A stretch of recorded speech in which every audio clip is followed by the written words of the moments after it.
Koiki Media, we're bringing the world closer to your doorstep.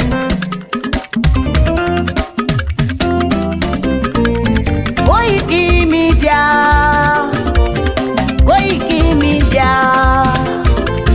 Koiki Media, we bringing the world closer to your doorstep.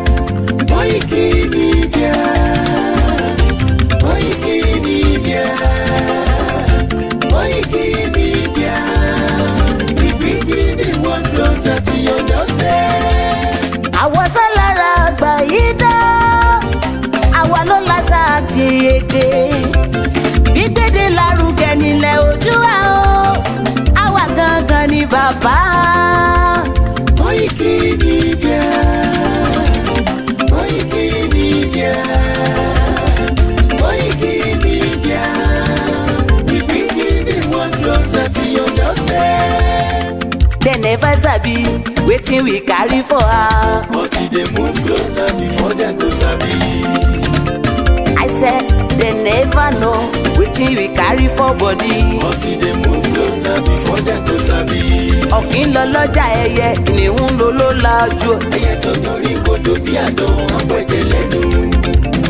Ká ṣiṣẹ́ fún ilẹ̀ bàbá wa, ká ṣiṣẹ́ fún ìlú bàbá wa, ká jùmọ̀ sowọ́pọ̀ ká lè kó Odùduwà. Odùduwà kò bá lè gbé wá. Ọmọ Odùduwà ṣe gírí, ẹ dìde fún ẹ̀tọ́ adúláwọ̀, ká lè jọ jùmọ̀ gbé délẹ̀ ìlérí, ká wálé gba ògo ilẹ̀ wa, ká ṣiṣẹ́ ká lè jọ gbàdé, ká lè gbàdé adé adúláwọ̀, àwa ni mọ̀lẹ̀ tí yóò tàn káàkiri. Pé ọmọ Odùduwà ni wá. Koiki Media, àwa là ń gbé tó lárugẹ. Ètò tó pọ̀jù owó tiwa máa ní. Kásá ẹgbẹ́ polówó ọjà wa kájé bùgbà yín jẹ. Ètò tó pọ̀jù owó tiwa máa ní. À ń gbé tó lárugẹ, à ń gbàsà lárugẹ. Ètò tó pọ̀jù owó tiwa máa ní. News and sports ẹ máa rí gbọ́. Ètò tó pọ̀jù owó tiwa máa ní. Ọmọ Ìjẹ̀bú alárẹ̀mí ló ní kí n máa ké tantan. Koiki Media ọlọ́lá gbajúmọ̀ mi o, máa bá ṣẹ̀rẹ̀ lọ o. Ọmọ Yorùbá nìyẹn, ọmọ Yorùbá tata o. À ń gbádùn rẹ, ọmọ Ìjẹ̀bú alárẹ̀mí, ṣẹ́yìn ló máa fi dìbò tẹ̀ mọ́lẹ̀ o. Ẹ̀yin lọ́mọ onígbò máa ń dé máa dé, ẹ̀yin lọ́mọ onígbò máa wọ̀ o. Igbó máa wọ̀ tó àjòjì ò gbọ́dọ̀ wọ̀, àjòjì tó bá wọ̀ bẹ́ẹ̀ á tẹ̀lé ní ẹbọra. Ẹ̀yin lọ máa náwó kóyìnbó tó dé, ìgbà tó yìnbó dé o, owó náà dẹ́ tún pọ̀ sí o. Koiki Media ṣàwa ní bàbá. Koiki Media àwọn ní bàbá. Koiki Media àwọn ní bàbá. Àdáńtọ́ àtúnpèrègèdè. Koiki Media àwọn ní bàbá. Àwa là ń gbé tò lárugẹ, jẹ́ ká jọ gbọ́ o. Koiki Media àwọn ní bàbá. Àtúnjàfẹ́tọ̀ ilẹ̀ wa, fẹ́tọ̀ ilẹ̀ Yorùbá. Koiki Media àwọn ní bàbá. Ọmọ Oòduà ni wá o, tọkàntọkàn. Koiki Media àwọn ní bàbá. Ikú tí ó ṣe bí lébi òsì, àdìmú bàbá iyọ̀. Koiki Media àwọn ní bàbá. We bring you work closer to your doorstep. Koiki Media àwọn ní bàbá. Afẹ́fẹ́ tó ń fẹ́ o tó ń kan gígo lára ni. Koiki Media àwọn ní bàbá. Àpèrègèdè Olódùmarè ló fún wa ṣe. Koiki Media àwọn ní bàbá. Gbogbo ayé ẹ gbọ́, àwa ní bàbá o. Koiki Media àwọn ní bàbá. Ẹ máa bọ̀ wá ẹgbẹ́ polówó ọjà yín wá o. Koiki Media àwọn ní bàbá. Odùduwà lágbé dání, òtítọ́ lágbé dání. Koiki Media àwọn ní bàbá. A kì í sọ̀dálẹ̀, a kì í sóníkèéta. Koiki Media àwọn ní bàbá. Àdúró tán, a tún pèrègèdè. Koiki Media àwọn ní bàbá.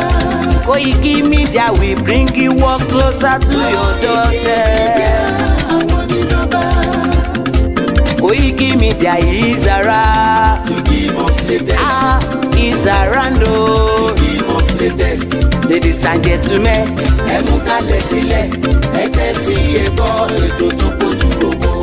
ladies and gentlemen, ẹ mú kalẹ̀ sílẹ̀, ẹ tẹ́tí ẹ gbọ́ ètò tó pójú gbogbo. Koiki Media is around. To give us latest. Koiki Media. Koiki me.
Well, it's a Sunday, the 23rd of March 2025, and I say good evening and welcome to another episode of Koiki Media, bringing the world closer to your doorstep as we continue our campaign, our awareness and preparation for as many of the activities that will eventually allow us to have our own independent Yoruba country.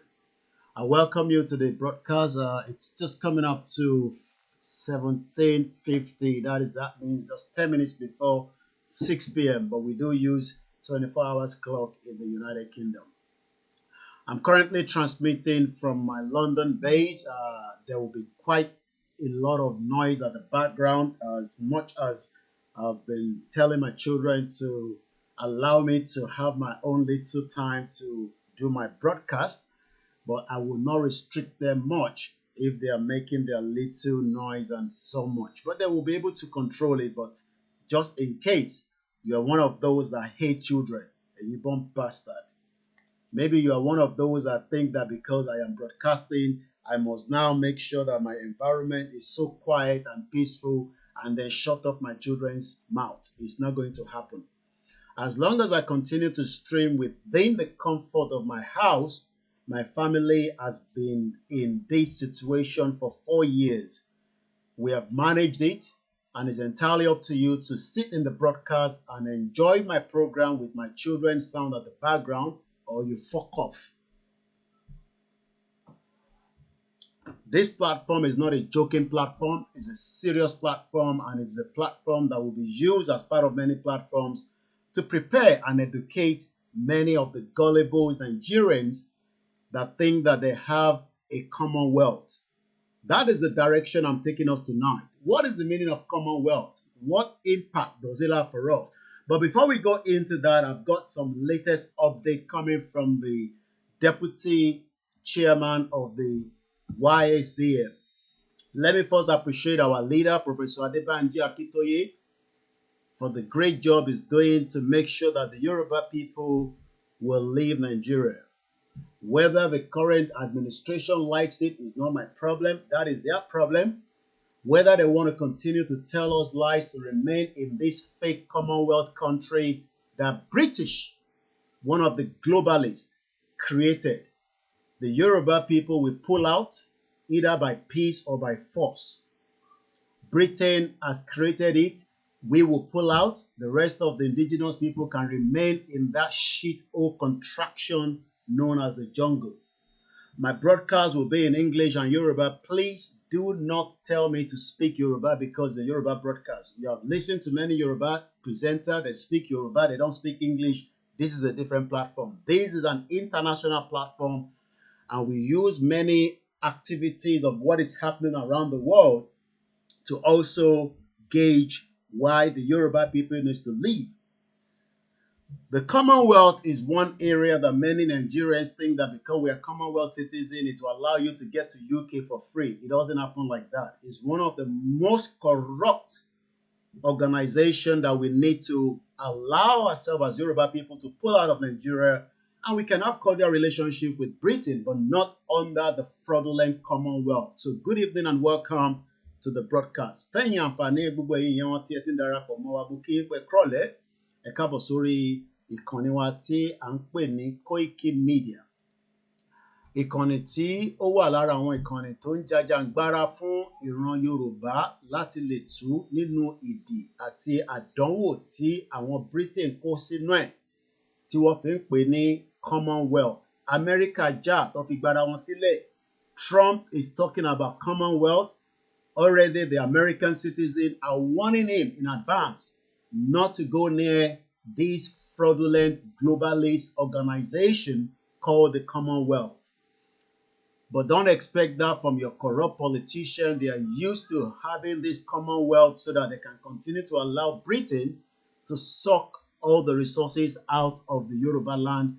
And many Yoruba people will not have the privilege to be given the visa to live in the United Kingdom. Not some of us that have been managed to run out of Nigeria and live here, but 60 million people's lives are in danger. So like I said, I've got a good news coming from the deputy chairman of the the deputy chairman of the YSDM, the Yoruba Self-Determination Movement. We have talked about the YSDM many times. By now, if you don't know, I cannot help you, but we will continue to tell you that YSDM is not a group. Do not ever mix YSDM with a big group. No, it's about 20, almost I think about 92 groups that are involved inside the YSDM. And what is the job and the role of the YSDM? Hopefully, when I've called him on a short notice, and this is where we have leaders. Apart from if they are busy with their family issues as well, we cannot just pull them out from their family engagement. But what I've been able to do, I've just called Kayode Mola as the program was starting. I did not inform them already, but I've given him notice that in the next 5 minutes, we're already 15 minutes into the program. Update lórí ibi tí wọ́n ní kí àwa ìran ọmọ Yorùbá ká lọ máa fi owó wa sí, torí pé we need a lot of money to fight this movement. And when I use the word fight, fight is part of campaign, poster, awareness, logistics, security. It's not just when people say fight, it's not just about carrying AK-47. The Yoruba people are one of the most intelligent people, and we will do it as it is meant to be done under the international law to leave Nigeria with the support of every single one of us. So tó bá ń sọ̀rọ̀ pé ká lọ dáwó, ẹlòmíì máa ń rò pé bí wọ́n ní kó lọ máa dáwó tó máa fi ja ogun. No. Owó tá fi fi túra wa sílẹ̀ kúrò nínú ìdì tí wọ́n ń pè ní the union of this fake Commonwealth. The union that Britain forced us together. Gbogbo ìlú tí Britain colonized, òun lè ń rí nínú screen here. For those of you that are watching us, and I say good evening and welcome. My name is Olayomi Koiki. Èní 23rd March 2025 at exactly almost 2 minutes before 1800 hours. Tí 1800 hours ò bá yé yín, ẹ kò sá sọ pé aago mẹ́fà fi lọ lù. In the Yoruba homeland is about 1 hour ahead, and that means ẹ ti wà ní aago méje. Mo kí gbogbo àwọn aláwẹ̀ lọ́tùn lósì. Mo tún fàǹfààní mo fi kí sister mi, one of my fashion designer, a beautiful one, as she's celebrating her birthday today. Is a special greetings coming from the Koiki Media team, and we say happy birthday to you, and we wish her long life and prosperity. From the Koiki Media live transmission, we are wishing our fashion designer, a sister, a big one, a lovely one, as you celebrate her birthday today, the 23rd of March 2025. I'm wishing her and all those that are celebrating in the month of March and today, as she celebrates a big number, I say happy birthday to her. So Emma Bami Kiwon Lori comment section, even if you don't know who I'm talking about, but please, you think about so quick, so Muki sister me dada. Let me quickly call Kyle Demola because there's a lot of areas I want to cover. What you need to do is share the program, okay, from Ekiti State to every part of Yoruba land and across the globe. I will not be calling your names out because we have a task to do. So, Ejeka Koko Sare pe Kayo Demola, just to give us update on what we need to know regarding the payment system, why Yoruba people need to support the payment into the YSDM. You have the line with you. I know you must have been very busy. I've pulled it out of your family. I've pulled it out on a Sunday. But that is the task and the role of a media. That is the task or the role of a leader. Kayo Demola is one of our leaders. You don't have to see his face. I'm sure most of you know who he is. He's going to crack on quickly. We're not going to take his time. Maximum 5 minutes. What is the update, sir? Lori Oro, YSDM, in terms of our contribution. Is everything perfect? Is everything working? That is all you need to update us. You don't need to tell us anything else because I know people are looking for a shiri and sharing the platform on it, but we're a serious platform and we're not joking when it comes to the movement. So Kyle Demola is on the line. He is the deputy chairman of Babakitoye under the YSDM. Go ahead, Mr. Kyle Demola. Mr. Koiki, I'm happy to report to the Yoruba people. We've got confirmation now that the donation and the subscription is now working perfectly on the YSDM website. So I want to donate owó fún wa tó dẹ̀ fẹ́ support ìrìn àjò wa. I think everything is now ready. You can go to the YSDM website, www.ysdm.org. Whatever you have, you can either donate or subscribe to give us your monthly stipend. We will be very grateful. So, ìyẹn jẹ́ nǹkan tí mo máa ní láti update àwọn èèyàn wa.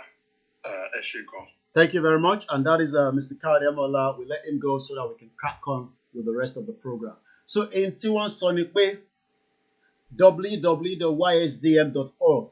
That is the only official, and I mean the only official for us to contribute, for us to put our own money, for us to say and support the Ijangbara. That is the only revenue that money will be collected so that in case the banwa be TFE that will see. If you're not too sure, go straight to www.ysdm.org. Very straightforward, nothing very fishy there.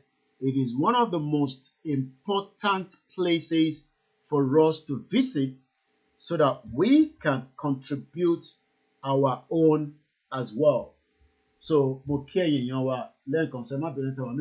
close the camera because I gotta quickly do something on my email because, as usual, we have a lot of security on one of my many accounts, and Twitter just want me to verify something and they're sending the code. So that's the reason why I'm closing the camera so that you don't see what is happening behind the curtain. So, as Mr. Kyle Demola just updated us, Tebalo story YSDM right now, you will be able to make your contribution, whatever amount, tabani £10, $10. If you have more than that, you can contribute straight into those places and you will be able to help this movement. Very, very important that our people contribute as we have been told to do so. That is the only way you can help the movement. That is the only way you can help me. That is the only way you can help yourself so that we can succeed and we can become successful. The movement needs a lot of support and donation, and we pray and hope that many of us will contribute towards this particular goal. What is the goal? The goal that the Yoruba people that have 60 million tó fẹ́ dá dúró, tó fẹ́ gba ara wọn sílẹ̀. We need every single one of us to contribute.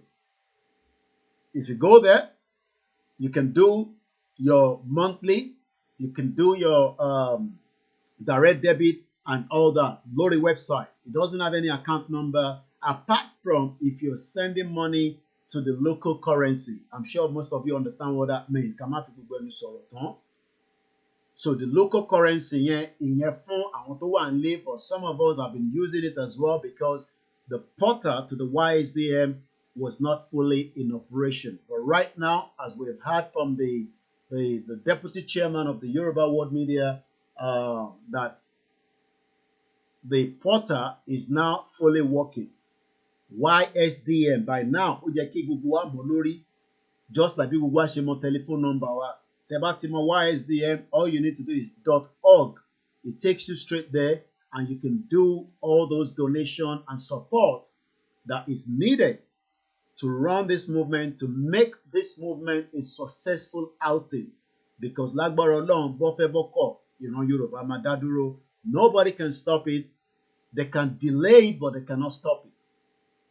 And there's no amount of how they delay it, eventually Yoruba Shimano. Because they can try to deceive Nigerians and say, oh, election and all that. Yes, that is the normal norm of a criminal politicians. Their job is to deceive you. Their job is quick up paro for you. What in paro lataye ni Britain was one of the most criminal country in 1959 that rigged the election for the Fulanese. Because Hausa has been taken out for a very long time. So there was never any Fulani, even during the time that we were getting independent. So kò ń ṣe pé 1960 or 1959 ni wọ́n ṣẹ̀ lé àwọn Fulani lọ. Fulani has been chased out even before that period. But that's another discussion for another day. I want us to focus, concentrate on the discussion as we are pulling it out one at a time. So again, gbogbo ẹni tí ó fẹ́ contribute, ẹni tó fẹ́ dáwó láti fi support the YSDM, the Yoruba Self-Determination Movement, you can do so by visiting their website and donate to the Yoruba Nation Central account. Ẹ má dáwó fún ṣífù máa, ẹ má dáwó fún individual tó náà wọ́n create a security account and àwọn ní security. All these are criminals. Nobody should donate. I will never come out and tell you donate to owó fèmí náà pé mo ti establish a security network kan tó máa jà fún Yoruba Nation. Irọ́ ló wà ńbẹ̀. Just like we all know, the only leader that we have and the only existing leader that remain into this particular movement remain Professor Adebanji Akintoye. Tẹ́ ẹ bá mẹ́ni tó ń jẹ́ bẹ́ẹ̀ by now, á jẹ́ pé bóyá ọmọ Yorùbá tó ṣẹ̀ ń wá ibi tí tẹ́sẹ̀ fi fìsì, because a lot of Yoruba people are confused people. They're still waiting for 2027 so that their life will be better. Seyi Tinubu will not make your life better because he's a criminal like his father. I can say that continuously. But when you have a Yoruba country, you can hold your leader accountable. But right now, the major leader, Tani, when it comes to Yoruba Nation, is Professor Adebanji Akintoye. Nobody else. After Professor Akintoye, we now have many others that are underneath, that are working tirelessly so that we can have a successful Yoruba country. Nínú ẹ̀ láti máa mú deputy wọn. The deputy just spoke to us right now some few minutes ago. Nínú ẹ̀ láti máa yọ àwọn kọ̀ọ̀kan. La máa yọ àwọn obìnrin tó wà nínú wọn. Professor Akintoye ní cabinet. The cabinet continue to work round the clock so that the Yoruba people can be free. And that's exactly what he's doing. Àwọn nìkan ni wọ́n ní mandate láti sọ pé ìgbà báyìí la máa jáde. Nobody else. I've got it for you inside here. You're welcome. So, and that is the reason why if you ẹni tó gbà fún Bàbá Akintoye, ẹni tí ó ti ṣìnà nìyẹn. Bàbá Akintoye ni leader wa, and he remains our leader, and he will still remain our leader. Bàbá mú Bàbá Akintoye, then we can be talking about the structures of others. Igboho is just one man that he has told me personally, he has said it outside the public, he has said it with Baba Akintoye, òun ò lè kúrò lẹ́yìn Baba Akintoye, kódà kẹ́ lọ ṣògùn, òun ò ní kúrò lẹ́yìn Baba Akintoye, because Igboho mọ the right thing for the Yoruba people. And we hope that gbogbo ẹ̀yin tí ẹ ní this kind of powers tọ́lọ́run fún yín ní àwọn agbára yìí tó fún yín ní ẹ̀mí tó kí dáadáa, you will also be able to fight on our behalf. So that kò ní jẹ́ pé Ìgbòho nìkan tẹ́ bá ń dúró de bá Gani Adams bó ṣe káàkiri nìyẹn bẹ́ẹ̀ ṣe oníwòlímọ̀. Mo ní kó lọ sákúrẹ́, the new Aláàfin ní Ìgbòho ní Gani Adams lọ́nkí.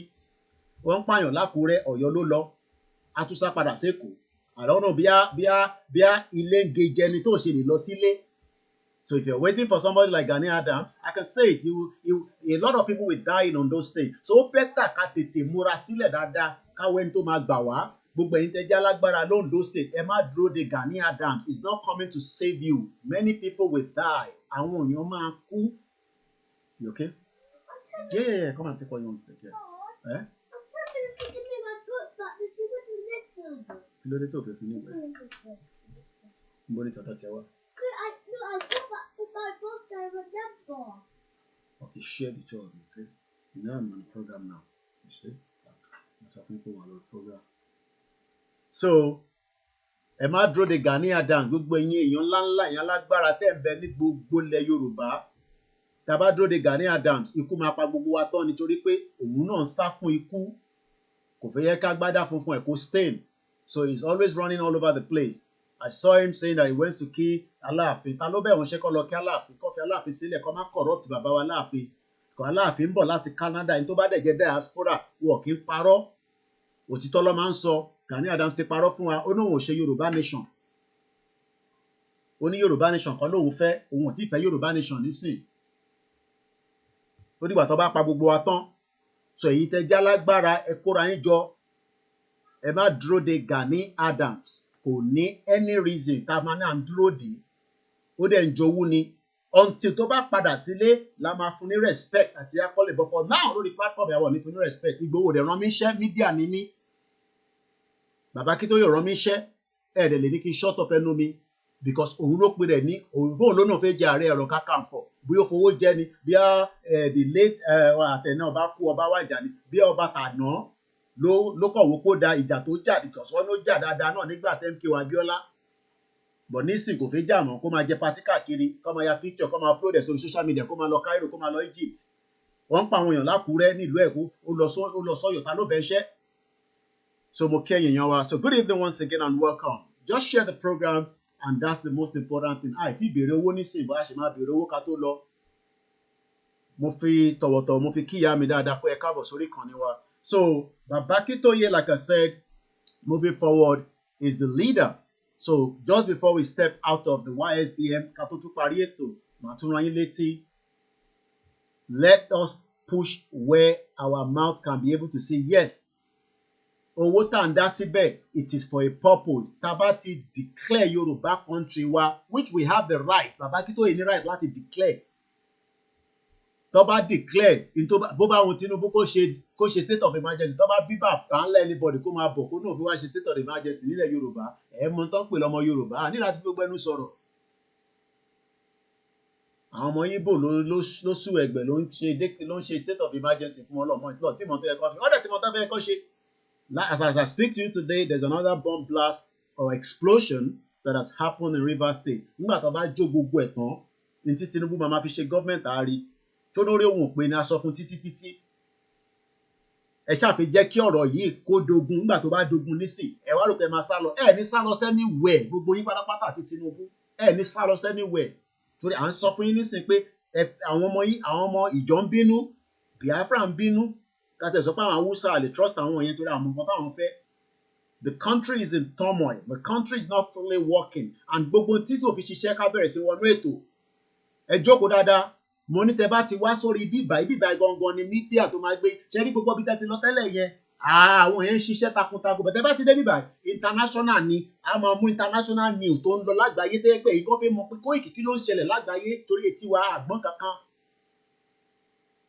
Mo kí gbogbo èèyàn wa ẹ settle down. Ẹ kúkú ti break ẹ̀yàn aláwẹ̀. Mo kí gbogbo àwọn babaláwo.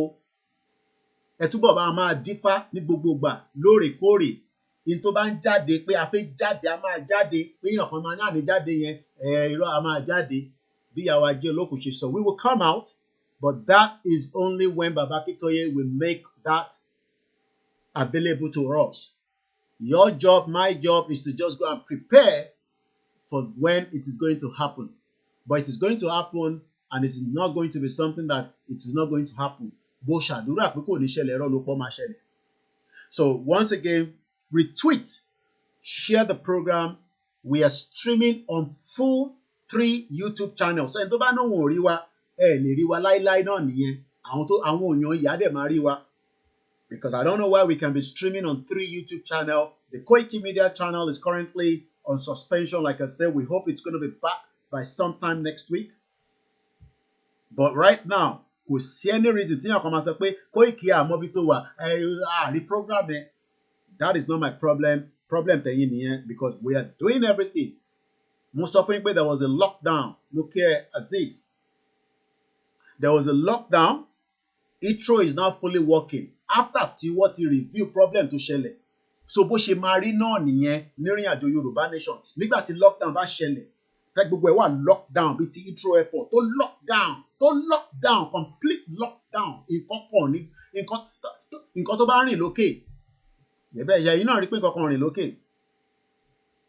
So when we'll eventually have our own lockdown, then from the lockdown, then other things will open as Heathrow is fully back in operation. So wọ́n tó ń sọ pé kò lè ṣẹlẹ̀ àdúrà pé kó ṣáà má bẹ́ẹ̀ lé tó bá bẹ́ẹ̀ lé ó máa lockdown mọ́ ẹ mọ́ bẹ́ẹ̀ ni kò dẹ̀ sí nǹkan kan tó máa ṣe sí wàá kàn forí gbágbágbá náà ni ó máa gbá kámú ni ìwọ náà máa part of it ni so pé kò ní lockdown yẹn rọ́lẹ̀ pa. So please share all the my backup channel very very important. Tá bá ń bẹ̀ yín pé kẹ́ lọ subscribe by now tó bá yẹ pé lóòótọ́ láwọn èèyàn nífẹ̀ẹ́ wa ni. How do we have over 50,000 followers? Kò sẹ́ni tó máa náwó tí ìgbọ́ pàtí ní backup. Ṣé ó dìgbà tí Heathrow gan ní backup? Kò tó bá ní backup ni wọ́n ní shut down for many hours. Àwa ní backup. But because the people are not going to register and subscribe at the backup, ó dìgbà tí àbáwá rí Koiki ní àwọn ti sọ pé Koiki náà máa dalẹ̀ ni. Èmi dẹ̀ ti sọ látòrí èmi àtàwọn tó ń bá mi ṣiṣẹ́ mo ti sọ fún wọn. Torí ẹni tó bá compromise láàrin wọn ó bá lẹ̀ lọ nìyẹn problem tí wọ́n nìyẹn ó bẹ́tà kó má bá mi ṣiṣẹ́ bọ̀ èmi tí mo jọ́ ọ̀gá wọn CEO Koiki Media ti bá dalẹ̀ Yorùbá nation kílẹ̀ yọ̀ mí kí n máa lọ kò sí kankan tí mo ń ṣe láyé mọ́ ìyẹn ò ṣe pé tó bá ti mọ̀ kó ṣàní ìdálẹ̀ bọ̀ pé àwọn tó kù náà bá ní àwọn ń ṣe Yorùbá nation tẹ̀tú wá ń ṣe nǹkan míì ilẹ̀ máa yọ̀ yín ilẹ̀ máa mú yín it's as simple as that ìyẹn ò ṣe pé ẹni tó bá dẹ̀ lọ rí ó sì máa mú ẹ náà ni because ọ̀rọ̀ tó wà ńlẹ̀ ọ̀rọ̀ tó gbọgbọ́n tí ẹ fẹ́ máa táwọn fọgbọ́n ṣe bọ̀ káwọn kan wá náà fẹ́ dalẹ̀ nígbà fún yín kò possible. So what we're gonna be talking about is almost going to be on the Ashimeye Bolapo ni. I've only done 36 minutes. We hope to have our full broadcast of 3 hours or if not a little bit, but I don't want to keep it more than 3 hours. Èyí tẹ́ ní internet ní Nigeria, I'm sorry, maybe you have to download the video, but so fún pé there's what we call the mix LR. Ẹ lọ síbẹ̀, ẹ máa gbọ́ nǹkan tá à ń sọ, a lè máa sọ the same thing fáwọn èèyàn wa kẹ́ máa gbọ́. I can't help you. Mr. Koiki wọ̀ gbọ́ program yìí, ẹ wá ṣe 30 minutes. Èmi ẹ lè bá mi sọ yẹn o. Mo sorry, I can't. Mo lè ṣe 30 minutes program, èmi ò mọ bó ṣe ń ṣe yẹn 3 hours me because I have a lot of areas to cover. Kí wọ́n máa ṣọ ṣúkúṣúkú mo kẹ́yìn tẹ́wà lórí mixlr èèyàn mẹ́rin ni tó bá mọ link yẹn we are posting this link frequently and like I said we are streaming on 3 YouTube channels so kíyàn kan sọ pé òun wà á rí wa òun ò gbọ́ wa á jẹ́ pé nǹkan kan ti ṣẹlẹ̀ nìyẹn. Moving forward quickly before clear àwọn area kankan kí tó move forward ni because as usual tá bá ti wọnú program lọ tá ti dé international level mo fẹ́ kí nǹkan kan tún gbé mi padà wá sẹ́yìn. So a lot of people have been calling and saying Mr. Koiki ti wà bias ìjà tó ń jà ní Ifọ̀n àti Ìlúbù ṣé ẹ̀kẹ́yìn tẹ̀ máa jà ìbéèrè ṣé ẹ̀kẹ́yìn méjèèjì máa jà ṣé jẹ́ kí community méjèèjì máa jà ẹ lógún lọ́wọ́ èyí tẹ̀ lógún kan yìnbọn síyàn kó má wọ̀ yín lára so nígbà tẹ́ bá ti yìnbọn síra yín tó wọ̀ yín lára then that means pé Fúlàní tó yẹ ká fi bájà ẹ fi bájà mọ́ We should be fighting the Fulanis. Èmi ní tí Fúlàní kan tó bá pa ọmọ Yorùbá kan ká pa mẹ́wàá, tó bá pa méjì ká pa 20. Ìyẹn ò ń ṣe pé kíní wọ́n lè máa pààyàn kíyàn wá dákẹ́ kó fold hands. Tó bá pa ẹyọ kan ẹ pa 10, tó bá pa méjì ẹ pa 20. But because we are always waiting, a kì í react. So fún ẹ̀yin èèyàn wa tí ẹ wà ní Ọ̀ṣun State, mo kí Azeez for the super chat. Ó ti send owó sí mi lénìí, mo ní láti sọ èyí tó send. Ó send Western Union, mo ti gbà á. Báyà pé receipt ẹ̀gán wà níbí báyìí. Tàbá rẹ̀ tó tún fẹ́ fún mi lówó, owó la nídìí ní sẹ́mi, ò ní ìjẹ́jọ́ kankan mọ́. Receipt lélẹ̀, mo ti gbà á. Tí wọn náà bá jẹ́ pé nǹkan tí mò ń ṣe, wọn náà fẹ́ máa fi gbowó ni, bẹ̀rẹ̀ sí ń ṣe. Kò sẹ́ni tó dẹ dúró, I need a lot of media. Mo kí ẹ, Azeez kò ní tán bẹ̀ fún ẹ. Ọlọ́run bá ń dúró tiẹ̀. So where we are right now is that there is a crisis going on in Osun State. Crisis yẹn le gan. Wọ́n ní kò ń ṣe ní, kò ń ṣàná ló bẹ̀rẹ̀. Olúkálukú máa pa ìtàn oríṣiríṣi náà ni, àtayébáyé náà láti ń pàtàn. But what in táwa argue ní sí ni pé ṣé irú ìjà bẹ́ẹ̀ ló yẹ ká máa jà gẹ́gẹ́ bí ọmọ Yorùbá? I'm sure pé àti máa ráhùn tó ti máa marry ara yín, tẹ̀tí bára yín sùn. I'm sure pé wọn náà máa lọ síbẹ̀, lọ máa mọ tíbẹ̀ wá ṣe fàájì ń bẹ̀. Nígbà tẹ́yìn ìlú méjèèjì bá wá ń jà báyìí, ìlú méjèèjì ń jà. Then báwo lẹ ṣe fẹ́ ká gbé investment wá sí ìlú yẹn nígbà tẹ́ bá ti para yín tán? I'm not going to show any videos here. All the videos have already been posted. I'm not here to support or work pé èèyàn kan la máa support. No. My job is káwa pẹ̀tù sí lẹ́nu ni. Mo ti ní kó bá mi wá nọ́mbà àwọn kábíyèsí ká bá wọn sọ̀rọ̀.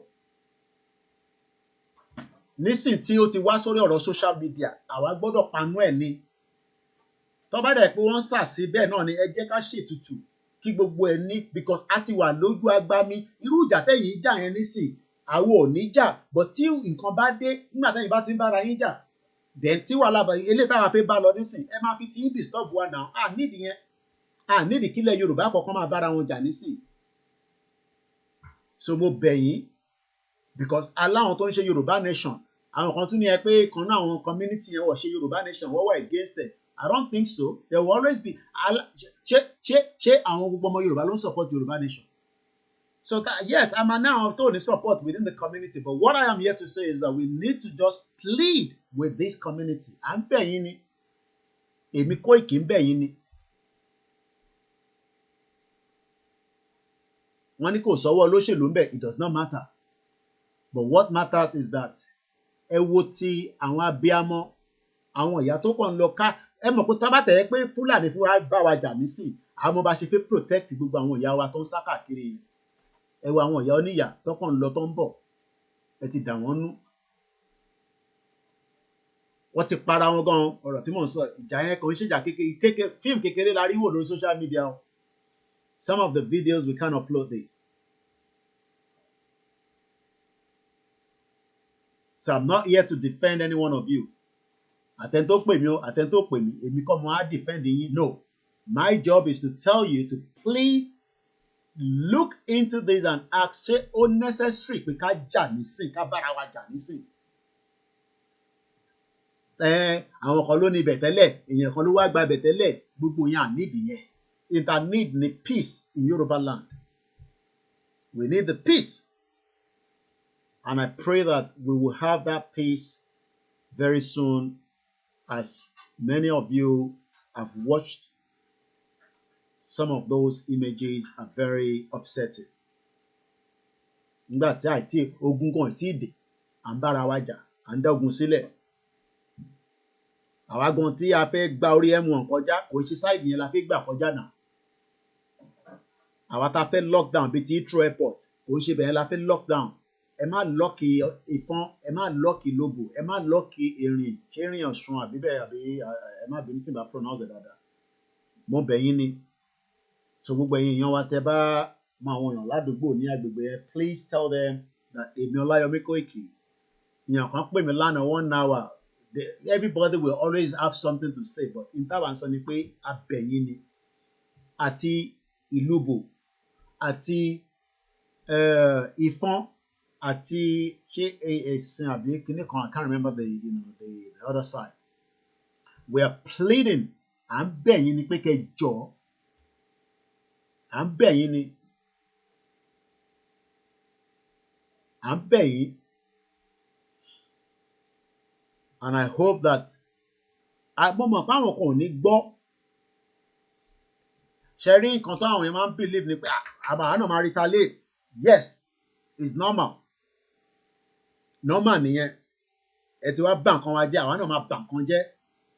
But ẹ máa rántí pé a lè get development kò ń ṣe nínú pé country ta wà náà ní sí nǹkan sẹ́fù. Tẹ bá ń jàjà báyìí,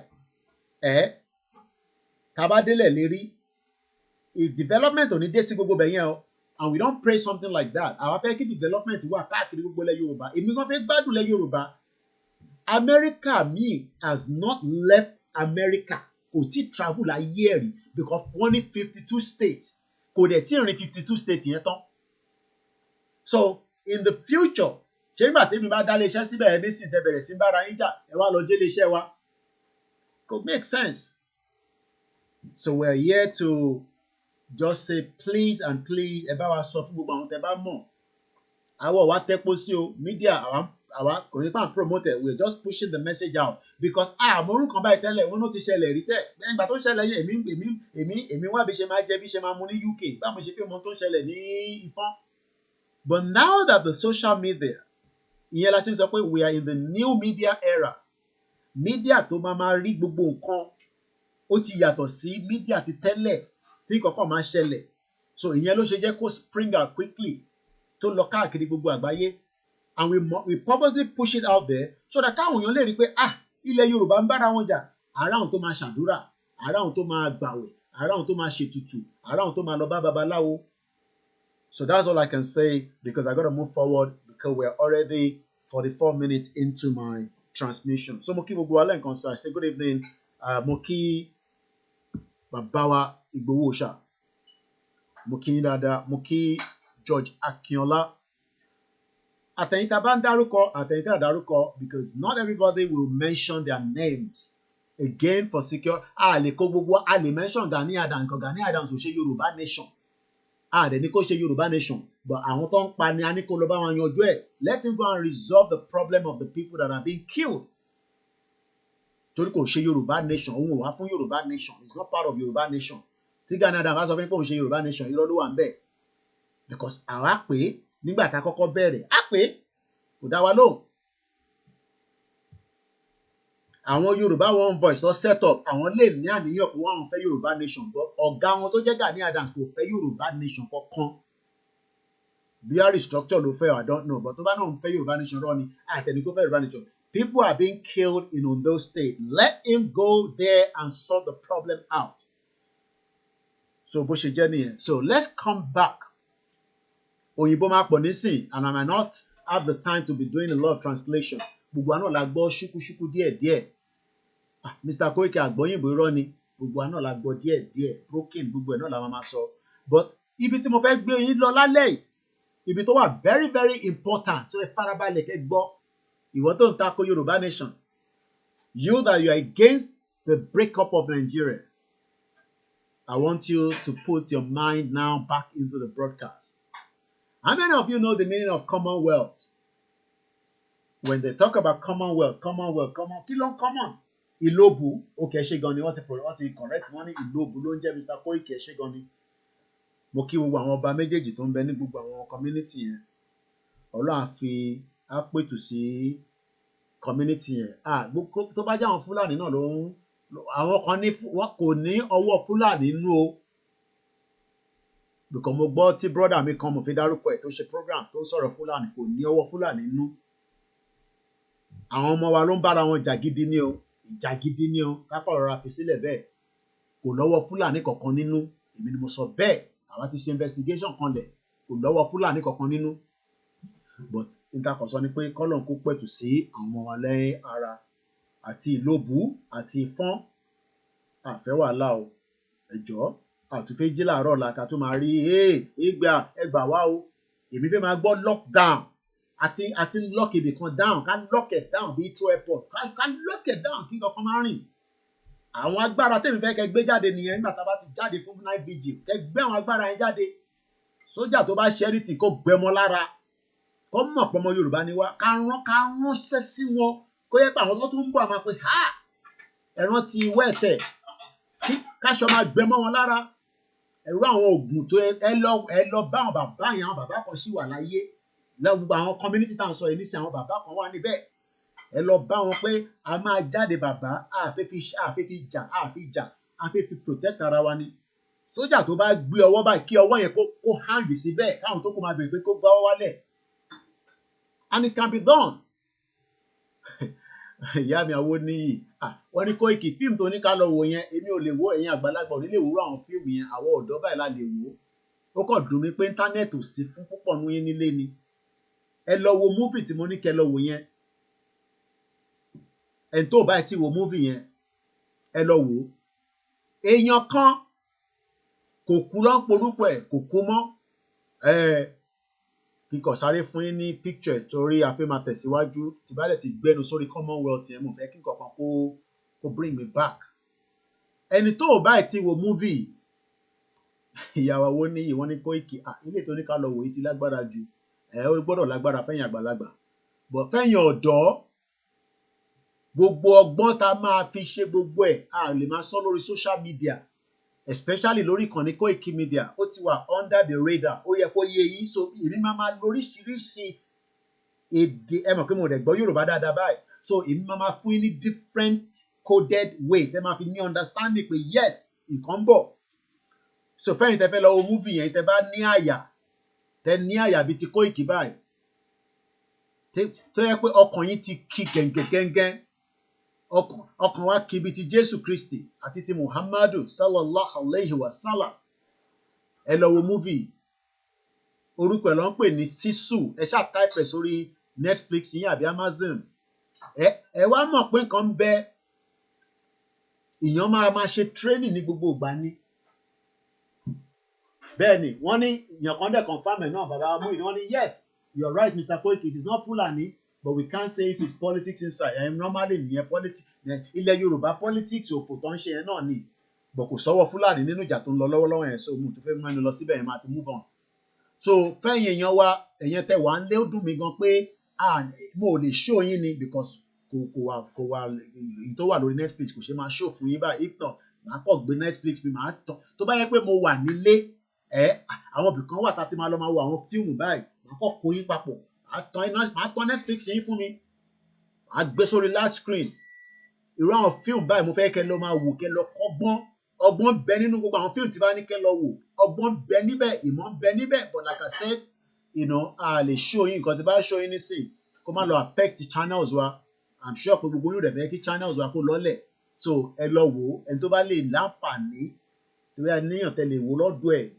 ẹ mọ̀ bẹ́ ṣe ń download àwọn fíìmù gbogbo ilẹ̀ ní brain àwọn ibìkan wà tẹ́ máa ti ń download àwọn fíìmù yẹn bí ṣe gbọ́ ẹ download eléyìí kẹ́ lọ kó wá wo pé kí ni wọn náà lè máa fi prepare mind ẹ nígbà tí a bá ti fẹ́ dé ibi night vigil wà wá rí i pé nǹkan bẹ so bó ṣe jẹ́ nìyẹn now let's first I'm gonna first play a video so àti fẹ́ mẹ́nu lọ sórí Commonwealth but for you to understand the meaning of Commonwealth mo fẹ́ ká kọ́kọ́ gbọ́ bọ̀bọ̀ Alex Jones is one man that I've told you about many times ẹ jẹ́ ní kọ́kọ́ fún yín ní Twitter page ẹ̀ tọ́ba náà eléyìí ní followers American ni iṣẹ́ tó ń ṣe mo rò pé àwọn Americans lè dúpẹ́ fún tán bọ̀ èmi mọ̀ pé yìí ń dúpẹ́ fáwa Ọlọ́run adébá ń dúpẹ́ fẹ́yìn náà bẹ́ẹ̀ ṣe ń dúpẹ́ fún mi ẹlòmíì olówó tó máa fún mi ṣẹ̀rí nísìnyí kóun náà ní pé kó subscribe kó máa sanwó every month he has 4.4 million followers but is a blessing to the Americans because of the work he's doing just like I am a blessing to you as well because mo mọ̀ pé I appreciate iṣẹ́ tá à ń ṣe and we cannot take it for joke mo kí gbogbo èèyàn wa Waris Jinadu ní Britico Commonwealth hijack aka British West Africa East Africa Company Virgin Commonwealth and on ọdún ẹni mo ti rí ibi tí reason tí mo ṣe fẹ́ sọ̀rọ̀ nípa Commonwealth George Foreman òun ti kú at the age of 76 kọ́lọ̀ fọ́ọ̀rùn kẹ́ We are not here forever. Má bẹ̀rù kú, àwa máa last, a máa dàgbà, a máa dògbò. Má bẹ̀rù pé Koiki. And like I said, èmi náà ti dé tán. Àjọ máa wà náà ni, àjọ máa ṣeré àríyá ní night vigil ni. Kò sí kankan tá a fẹ́ bẹ̀rù. Èyí ni kẹ́kọ̀ọ́ support wa, especially láti lè rìnrìn àjò yẹn. Mo kí gbogbo èèyàn wa o. Mo á lọ bẹ́ẹ̀ bí ṣe ń bá ọ̀rọ̀ lọ. Ọ̀dọ̀ Alex Jones ni mo ti rí reason tí mo ṣe fẹ́ sọ̀rọ̀ lórí Commonwealth. Ṣe rí nǹkan tó kọ sí bíbá nísìn. President Trump, this was even 6 hours ago, reportedly to accept the royal offer from King Charles for the US to join the British Commonwealth. Ẹ̀gbọ́n nǹkan tó kọ sí bíbá. Ó wá ní, I hope Trump was just joking when he posted the comment. Now it's going to create a lot of conversation and discussion among the Americans. So òun iṣẹ́ tiẹ̀ nísìnyí, his job now is to now educate the Americans on the reason why Trump should never join the Commonwealth. Even the Yoruba people that are part of Nigeria that are inside this fake Commonwealth needs to pull out of Nigeria so that we can then eventually have our own independent Yoruba country. We will still have cordial relationship with Britain, but not under any shit-o Commonwealth, because shit-o the Commonwealth. And I'll be explaining everything you need to know about Commonwealth tonight to you. Once again, as we continue to campaign for our Yoruba to leave Nigeria, we would also remind many Nigerians that there's nothing you can do. Let us divide the country and let everybody go to have their own independent country away from the fake union of what is called Commonwealth, because there's nothing common about it. It's fake. And I'm telling you this wholeheartedly. There is nothing Commonwealth. It is fake. So Alex Jones, like I said, is the man that I saw that eventually gave me the reason why we are discussing about Commonwealth tonight. As you can see right there, posted 6 hours ago, with Trump with Shereni. So he will continue now to educate the Americans on the reason why America should never be part of this shit-o Commonwealth as it is known. We will get there. So 15 hours ago, I picked up this video on his timeline. 15 hours ago, 1.4 million people ti wo video tefe wo yi tẹ́yìn náà fẹ́ jàǹfààní ẹ̀ lálẹ́. Waris did not say first American colonies were British Commonwealth until Massachusetts, Pennsylvania, and Kentucky. Ẹ̀tàn ló wà nínú Commonwealth. There's nothing Commonwealth about it.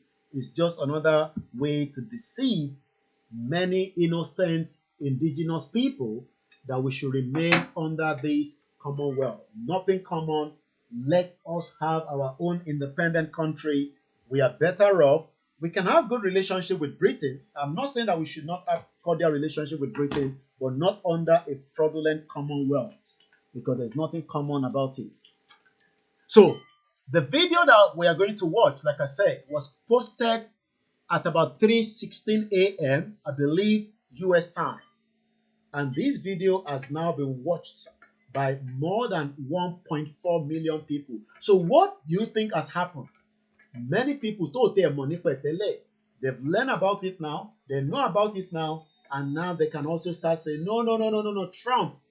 Which is the reason why I am also going to continue to explain to our Yoruba people and many Nigerians why being part of Commonwealth means nothing more than a fraud. And I'll be explaining all that. Okay, well, staff me.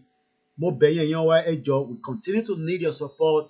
Most of my staff, they're coming out as I am coming out as well, we need funding to run this organization. It's very, very important. I pray that many of you will have enough to support it as well. So, once again, my name is Olayomi Koiki on the Koiki Media Network from London. The 23rd of March is a Sunday. Awema Tony, I think sometime next week, Mukeyi Christian Tengbawe. And sọ̀rọ̀ nípa while the Yoruba people needs now to leave Nigeria because of being part of this fake Commonwealth. So, à ń sọ̀rọ̀ nípa Alex Jones. Alex Jones says 15 hours ago, if the United States joining the UK Commonwealth is not a big deal, then why did it not happen before? Question mark.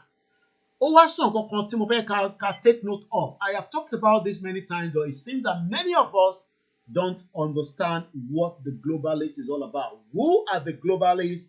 UK is one of the globalists.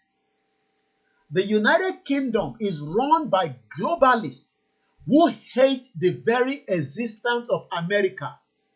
The answer is in his book. Kódà mo ti lọ wo ìwé yẹn bóyá màá rí kankan tí màá fi lè wá báyìí sọ̀rọ̀ lórí ìwé yẹn, but I realize that the book is not going to be free.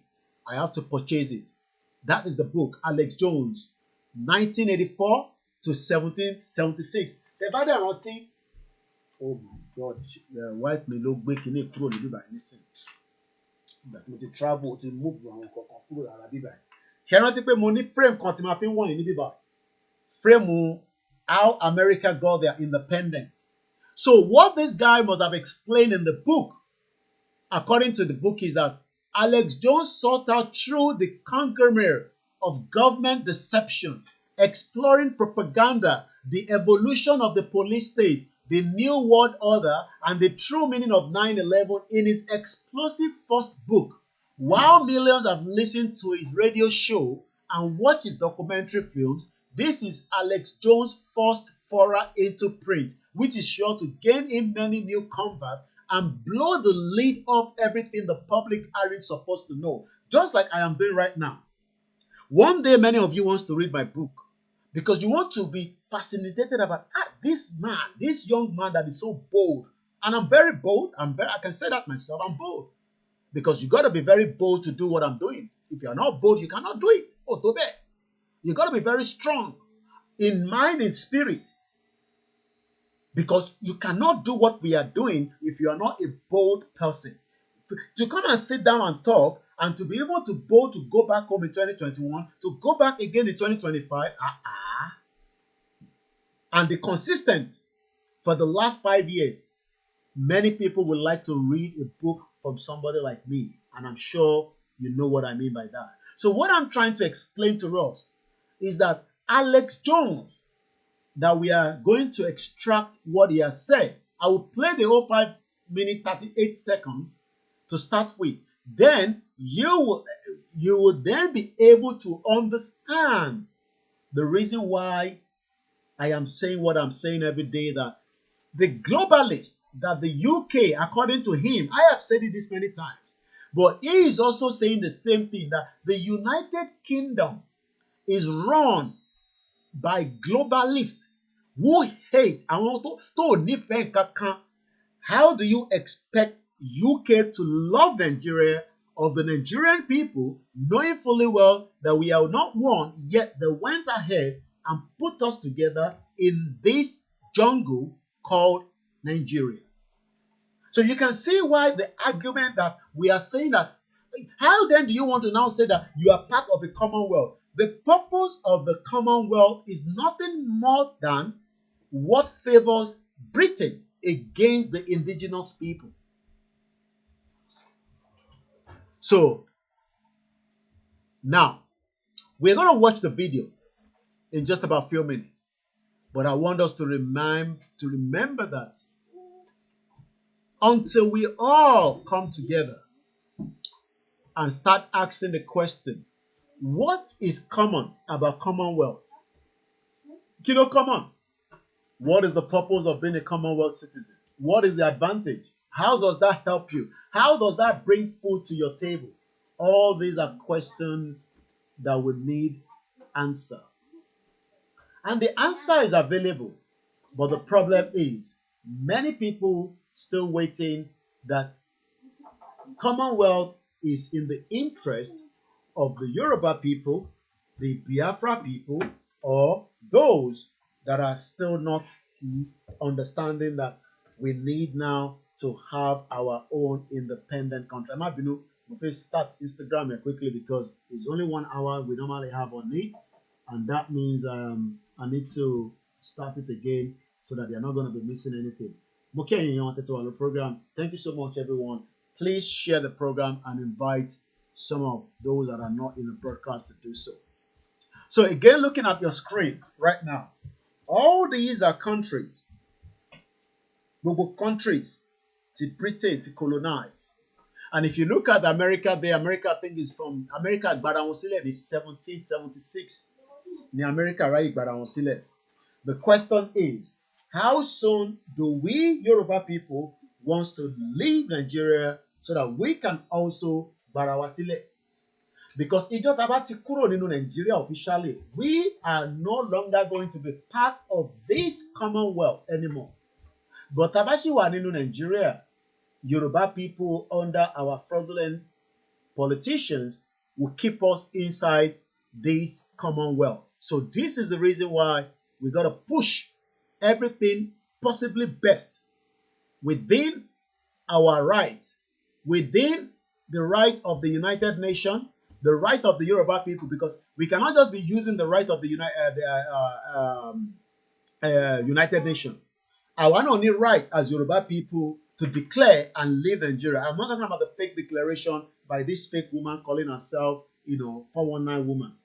I'm talking about a declaration that Baba Akintoye will make, and that either is accepted by the United Nations, by Britain, we would continue to run our own government. I'm sure you understand what I mean by that.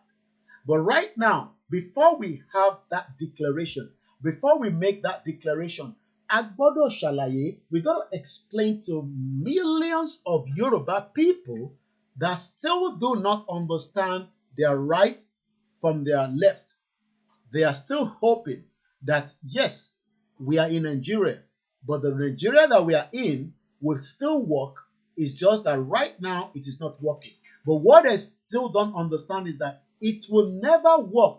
It will get worse and nothing will change. And Tinubu will not be forever. So that means that we cannot gauge it that until Tinubu back party government, kato react, kato shinte ekashi, we will do whatever we want to do. Tó bá wọn Tinubu kó pa gbogbo ọmọ Yorùbá, ìtàn náà nígbàgbé òun is as simple as that.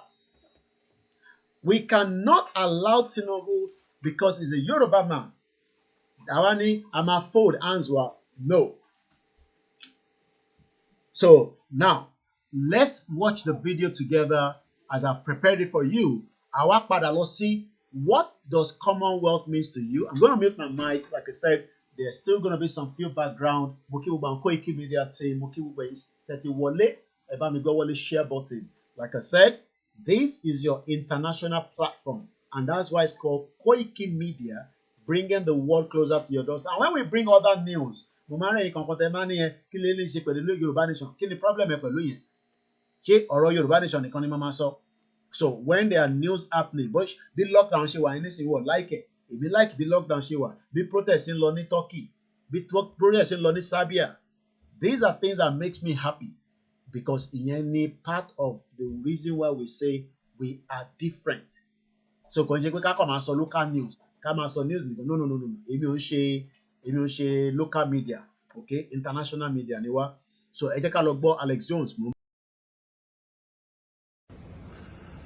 Trump came out yesterday in response to Keir Starmer announcing the news that the secret message that King Charles is going to bring next week to President Trump at the White House is an invite to be a member of the British Commonwealth, an associate member. And I posted a video saying this is just outrageous. Now, it doesn't mean Trump has done it, but the fact that Trump said he would be open to it is outrageous, ladies and gentlemen. Being an associate member isn't just ceremonial.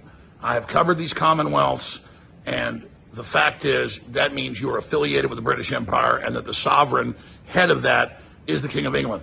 On top of that, the UK is the center of really the globalist system and has been running attacks on America, on Trump, trying to keep the Ukraine war going. They're directing the whole thing. So it's disgusting. And then King Charles wants carbon taxes, world government. He's a huge WF globalist. So America is 1776. America was founded getting independence from King George III. And I can understand that Trump wants an alliance against China. We already have that supposedly with the UK because they have interest in their Commonwealth in New Zealand and in Australia and to some extent Taiwan. So Trump understands China's the main threat. My point is that I'm all for Canada being the 51st unofficial state economically. We have a $200 billion a year trade deficit. They depend on us. Free trade with them would be much better. They have 300% tariffs on a lot of our products like dairy, poultry, milk, eggs. I mean, it is just absolutely out of control. So major alliances are shifting. The EU is collapsing. They're now allied with China. The globalists were double-crossed by China 15 years ago. This is a long process of the globalist system falling. And the British Empire remnants on record in mainline PhD level political science textbooks will tell you that after World War II, we really officially merged a lot of our operations with the UK. And the UK is a tyranny. They're destroying their own sovereignty. My God, it's run by pedophiles.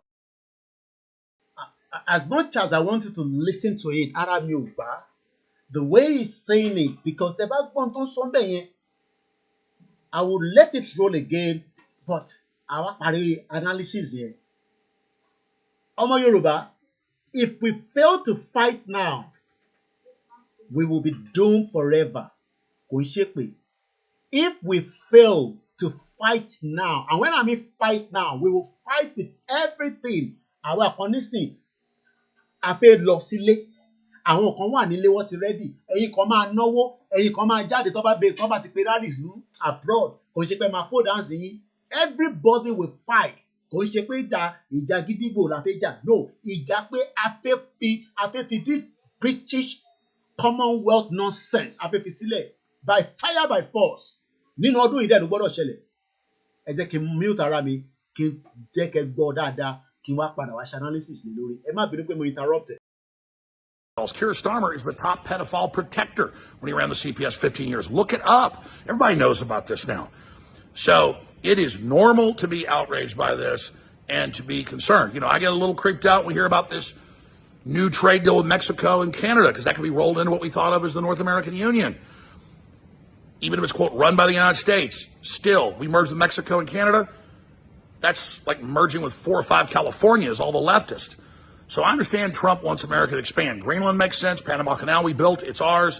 He's making all the right moves on 95% of things. But I'm not going to sit here on things like, oh, honorary member, oh, it's no big deal. Canadians think it's honorary. It's not. They just dissolved Parliament under the orders of the King a month ago, 2 months ago, so that Trudeau could stay in a while. Research the contracts, research the governor generals, research all of this. That's why it's the exact same policies in all the Commonwealth countries, from the Virgin Islands to Australia to Canada to New Zealand. There's 56, 57, I believe, 58 if we join, and it's a bunch of bull. I've interviewed all the top experts. I'm an expert on this.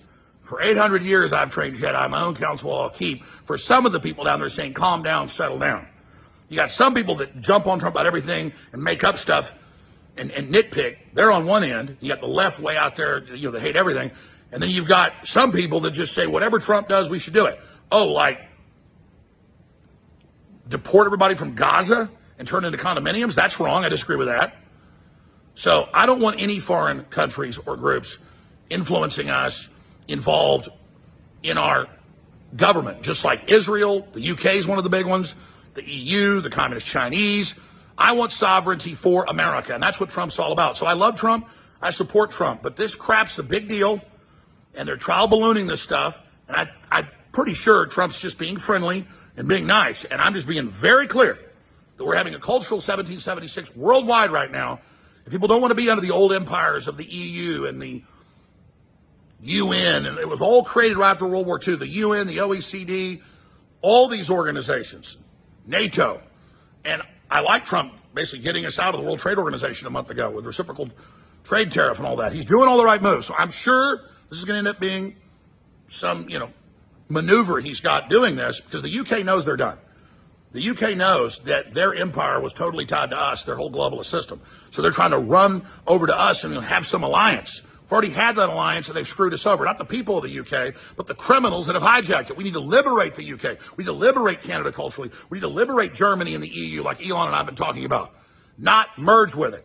Now, if they reformed everything and all the rest of it and made themselves 1776, that'd be different. They need, how about they pledge to hoist the flag of 1776 and get rid of the monarchy.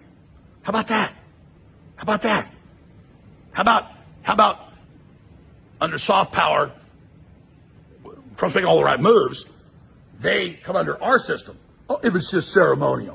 1776 all the way, never surrender. Follow me on Exit Real Shows. We'll cover this tomorrow at 4 p.m. Central with a Sunday transmission. Infowars.com.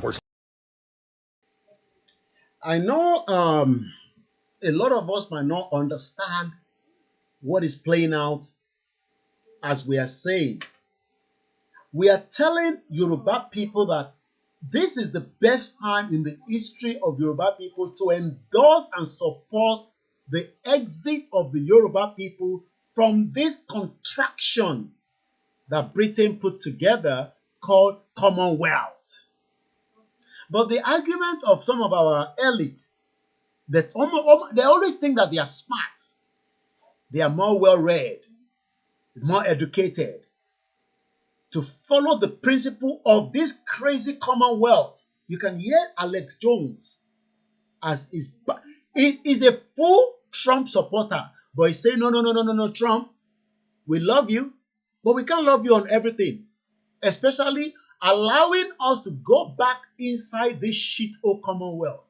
But many Nigerians now don't know that they are part of Commonwealth.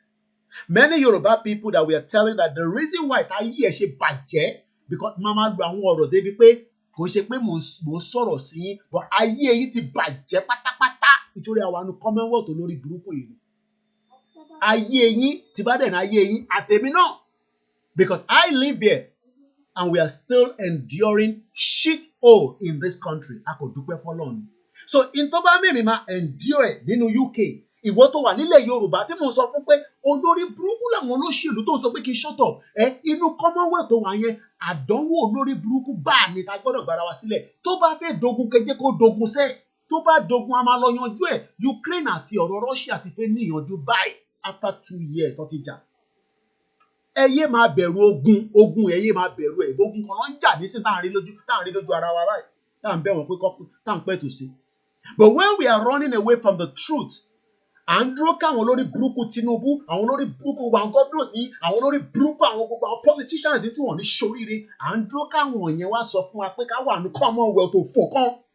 Ẹ jẹ́ ká end Nàìjíríà ní ọdún yìí. That is the solution. That is the only way out. Ẹ ń dúró kí bàbá Adébóyè tó yẹ pé ẹnu ò lè sọ títọ́ bó ṣe wà yẹn.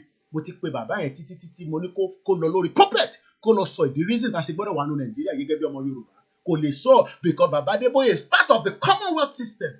Gbogbo wọn ló ti establish ilé iṣẹ́ sí bíbá tó san tax tó léye tí wọ́n ń gbà lọ́wọ́ wọn. Ọmọye Redeemed Church tó wà ní UK ni. Ọmọye Redeemed Church tó wà ní UK. Ó wá expect bàbá yẹn kó jáde kó sọ fún yín pé kí Yorùbá máa lọ. Ó ń bọ̀. Àwọn olórí burúkú àwọn ẹlẹ́sìn Mùsùlùmí olórí burúkú tó ń ṣe ti Yorùbá gangan. Àwọn yẹn tún kó extremist bò láti Saudi Arabia òfò. Ẹ ní ṣoríire gbogbo yín. Tó bá máa dìjà kó dìjà, tí gbogbo ẹ máa fọ́ lójú kó fọ́ lójú. Ẹni máa kú ni kó kó ẹni tó bá máa kú dá máa gbádùn ẹ lọ. Ẹ ní ṣoríire. Ní 2025 yìí, a máa bára wa mú kan lẹ́ni. Ẹ ní kúre. Ẹ jẹ́ n padà sílé. You've listened to this man. Màá tún play lẹ́ẹ̀kan sí torí pé etí ẹ tó di yẹn, a máa kàn ṣó mọ́. Bomb bastard. À ń sọ fún yín pé ilẹ̀ Yorùbá ò gbọdọ̀ sí láàrin Commonwealth tó fò. Ogbó ọmọ Amẹ́ríkà tó jẹun tó yó kánú. Ó sọ pé no, we love you Donald Trump, we love you too much, but má kó rátìrátì òfò kan lọ kó wá fáàrin Commonwealth kankan. This is not the time for that. Mo ké Aziz ní Yorùbá will come first before Commonwealth. I am a Commonwealth citizen. What is the kí láǹfààní Commonwealth? A ṣì máa dé bẹ́ẹ̀. Ẹ jẹ́ ká tún padà lọ gbọ́ fídíò bọ̀bọ́ ilé ẹ̀kan sí. Mo kí gbogbo èèyàn wa. Ẹ bá mi gbọ́ wọlé share button ẹ pa àwọn èèyàn wọlé. Ẹ lọ sínú group yìí ní church kìíní, ẹ lọ jù sínú bẹ́ẹ̀. tó bá exit yìí kẹ́ fi bẹ́lẹ̀ olórí burúkú ni wọ́n nínú group yẹn torí àwọn ò fẹ́ òtítọ́. Mo gbọ́ Yorùbá wòye ìyẹn kan àwa kọ́kọ́ fẹ́ jayé ká tó lọ sọ́run.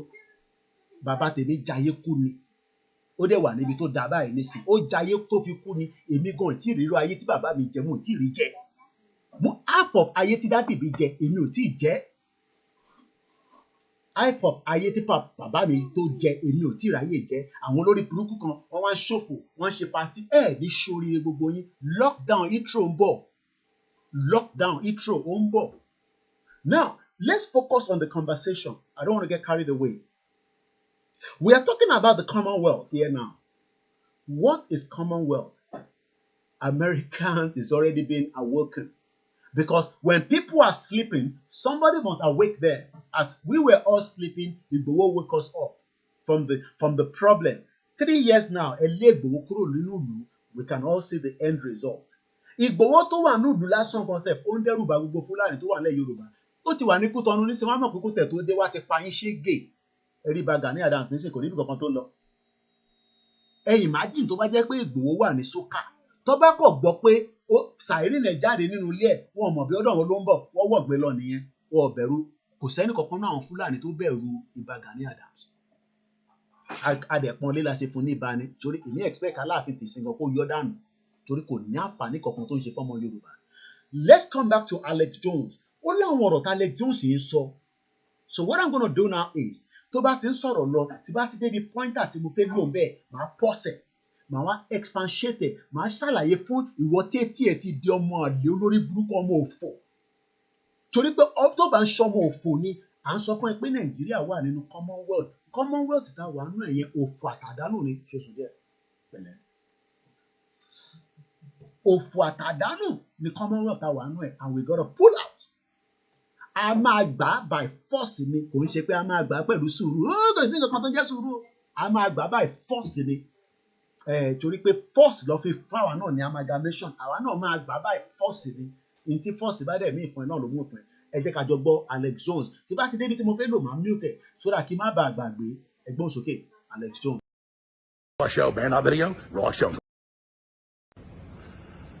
Trump came out yesterday in response to Keir Starmer announcing the news that the secret message that ta ló pè ní Keir Starmer ẹlòmíì ò mọ̀ Keir Starmer òun ni ó jẹ́ prime minister tiwa ní bíbá ṣe rántí pé ó sì lọ bá Trump láìpẹ́ yìí mo fẹ́ gbé picture àwọn méjèèjì wá ní o so mo fẹ́ sáré lọ mú picture àwọn méjèèjì together Keir Starmer ó sì wà ní ó gbé lẹ́tà lọ bá Trump ó ní wọ́n fẹ́ fún ní state visit wọ́n fẹ́ fi fa Trump mọ́ra it has never been done before kí wọ́n fún èèyàn ní state visit lẹ́ẹ̀mejì so what I want to do now is wọ́n fẹ́ fìyẹn gbé gógó Trump mọ́ra so Alex Jones wọ́n sọ pé Trump sọ pé Keir Starmer ó sọ fún un pé King Charles bí a Charles fẹ́ lọ síbẹ̀ ni o I don't know but I know that Trump will be coming to the UK nígbà wo ló ń bọ̀ I don't know but picture tẹ́ ń wò nísìn tó máa wá nísìn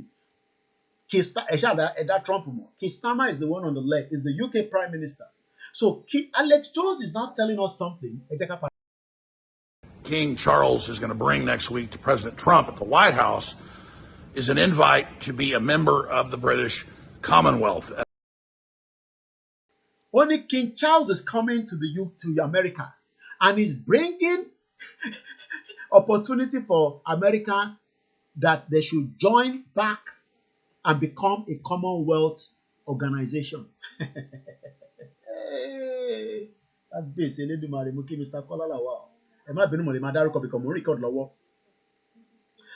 is where we need to understand that if an American is flaring like this, ó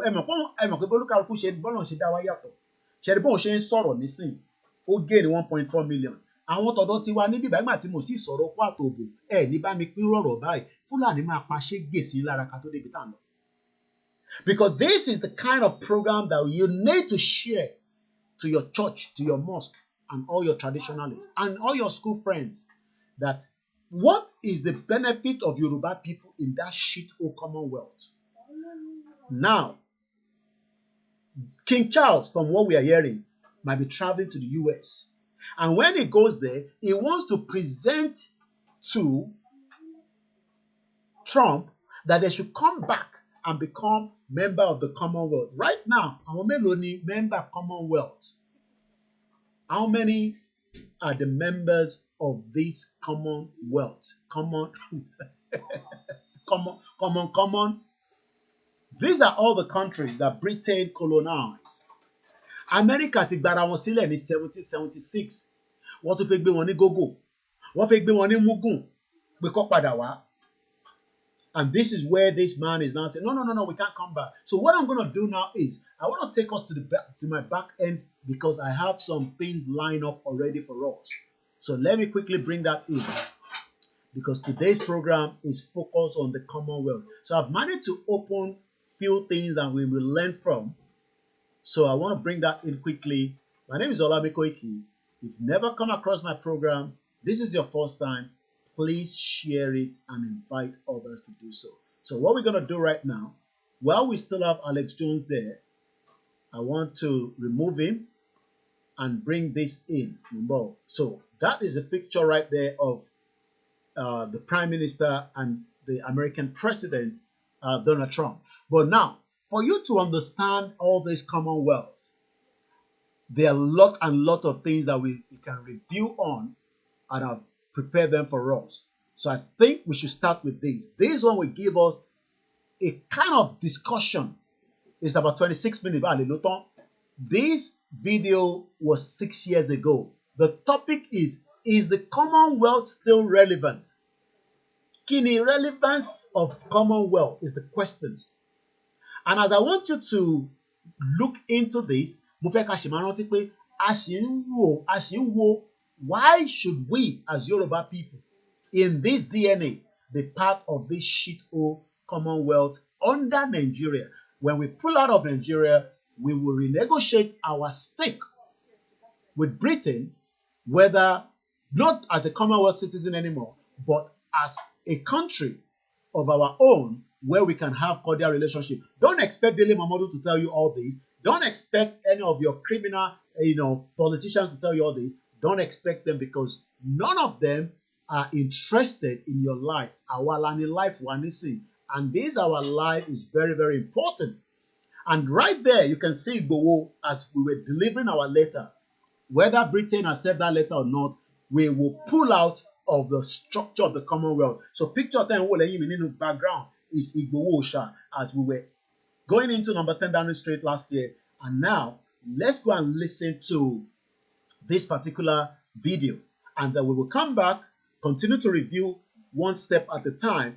Alex Jones is still there. I'm going to just bring Alex Jones back in. But I'm going to, Trump came out yesterday in response to... Hold on, Alex Jones. I want to minimize him because muted Alex Jones. Once again, my name is Olamide Koiki. You're watching, you're listening, and there's an audio recording that is going on right now. It's coming up to 19:07. That's exactly 7 minutes past 7 p.m. Please share the program. And when you come across my audio, please also share it out as well. Now, let's go and listen to what is the relevant what is the relevance of this shit-hole Commonwealth? Let's listen to that and I'll come back. Really know what the Commonwealth is. Even some of the people apparently living in member nations don't know what it does. Even some of the people that are part of Commonwealth, Commonwealth, but the criminal politicians are using it to continue to hold us down into Nigeria. Shall reason that she better pull out by whatever means? Because if we are not going to do that, how do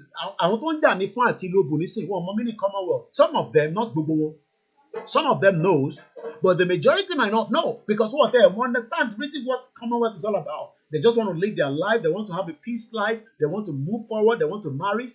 But our understanding it, our job is to make sure that we deliver and we get the message to our people in whatever forms or shape. Commonwealth is nothing more than entrapment of the Yoruba people in a British amalgamation.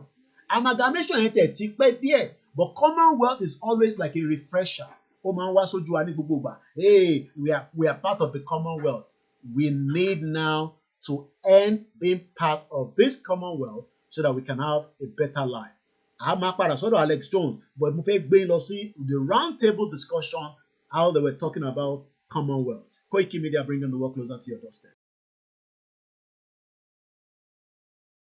Or why? Where is the relevance of the Commonwealth in the 21st century? Does it just provide a helping hand for developing nations, or could it become a more powerful player on the world stage? You're watching Roundtable with me, David Foster.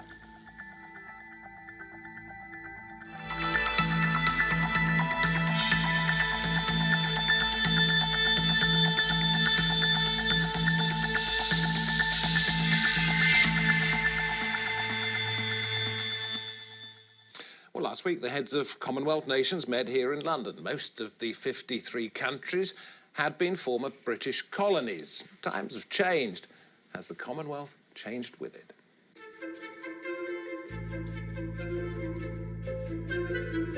53 countries mainly united by former British rule, established in the late 19th century. The Commonwealth nations make up almost a third of the global population. But with many citizens unaware of what the Commonwealth actually does, how much importance does it have today? Do all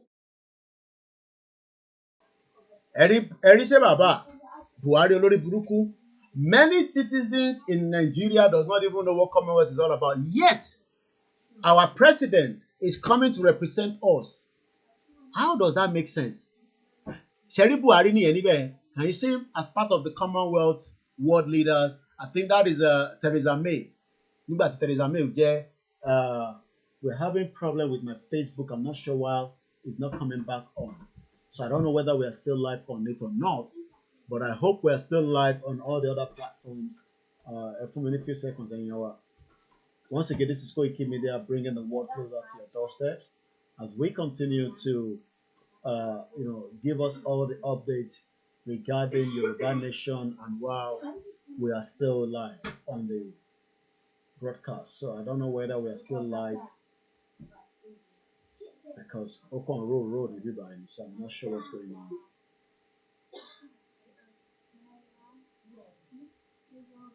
All right, I think it's back on. Must be. So let's continue quickly. So what we are trying to explain to our people is that Buhari wa represents wa as a Commonwealth citizen, but òun nìkan ló gbádùn ẹ̀. Ẹni tó wà ní abúlé mi níjẹ̀bú Igbó kò gbádùn ẹ̀. Ẹni tó wà ní community yìí kò mọ tó ń pè ní Commonwealth. Then why are we being forced? Because we are part of the numbers. We are part of the statistics. And it is now our own responsibility to pull out of that Commonwealth so that I live as a real citizen. Because being a citizen of Commonwealth means nothing than fraud to you and to me. Let's go back and listen more to the Commonwealth. Koiki Media bringing the work closer to your doorstep at exactly 12 minutes past 1900 hours. All 53 nations benefit from being part of the Commonwealth. If it dissolved, would anyone notice? Probably best known to the rest of the world for the Commonwealth Games, the nations are a mixture of former British colonies and current dependencies. Again, that is Buhari there with the former late Queen Elizabeth.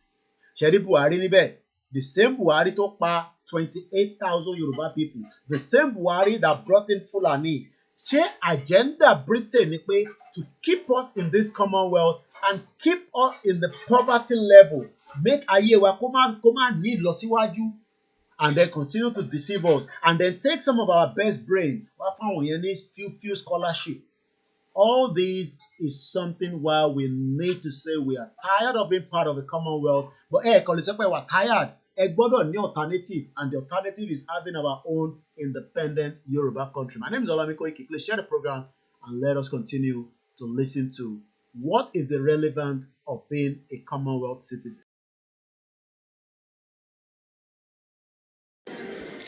Put simply, we are one of the world's great convening powers, a global association of volunteers who believe in the tangible benefits that flow from exchange exchanging ideas and experiences, and respecting each other's point of view. Ọ̀rẹ́ àpò ìpín ìnàmọ́ tó ń sọ. Torí tó bá mọ tó ń sọ ni, ṣé àwọn Fúlàní respect view tiwa ló ń kó màálù wọnú ilé tó fi ń jẹko? Ṣé wọ́n respect view wa lọ gbé gbogbo ayé ọmọ Nàìjíríà wọ́n gbélé Dangote lọ́wọ́? Wọ́n gbélé àwọn Fúlàní lọ́wọ́? Àbẹ̀rù pé bí Tinubu ṣe wà níbẹ̀, wọ́n rí ti Tinubu rò. All these are agenda by the globalist tí Alex Jones ń sọ̀rọ̀ lé lórí. But these are globalists. And when you talk about globalists, according to Alex Jones on his tweet, United Kingdom is run by globalists who hate the very existence of America. Oníṣẹ́ America nìkan ló hate. Wọ́n hate ọmọ Yorùbá débi pé tó bá ní alternative nǹkan tó lè ṣe fún àwa Yorùbá ni wọ́n bá máa ṣe fún wa. If Britain has another alternative, wọ́n bá máa ṣe fún gbogbo ọmọ Yorùbá, wọ́n ṣe fún bàbá Awólọ́wọ̀. Wọ́n make sure pé wọ́n deal pẹ̀lú bàbá yẹn débi pé wọ́n deal pẹ̀lú ẹ̀ pẹ̀lú àwọn Fúlàní, wọ́n deal pẹ̀lú ẹ̀ lára wọn, wọ́n rí i pé power bàbá Awólọ́wọ̀ ti ju tiwọn lọ. They are doing the same thing now with Baba Akintoye. Bí ẹ̀yin ò mọ̀ bẹ́ẹ̀. They are playing a lot of game behind the scene láti dá ìrìn àjò Yorùbá nation rú, because wọ́n rí i pé bàbá Akintoye nìkan ló ń follow ìlànà bàbá Awólọ́wọ̀. Tẹ́ bá ń dúró de àwọn gómìnà yín, olórí burúkú ọmọ àlè ni wọ́n. Àwọn ti yàbàrà kúrò lọ́dọ̀ bàbá Awólọ́wọ̀. But wọ́n rí i pé bàbá Akintoye ó dúró, wọ́n ti lọ wo review ẹ̀, wọ́n ti study ẹ̀, wọ́n ti rí i pé eléyìí tún yàtọ̀. A rò pé a ti pa Awólọ́wọ̀ ni. Ibo lélẹ̀ tuntun tún jáde. Bàbá 90 years old. Ìdí tí a ṣe gbọ́dọ̀ fún bàbá Akintoye ní gbogbo tó bá gbà pé inú ọdún tá a wà yìí o, àṣeyọrí gbọ́dọ̀ jáde nínú ọ̀rọ̀ Yorùbá nation. Àfi tó bá jẹ́ pé coward làwa náà.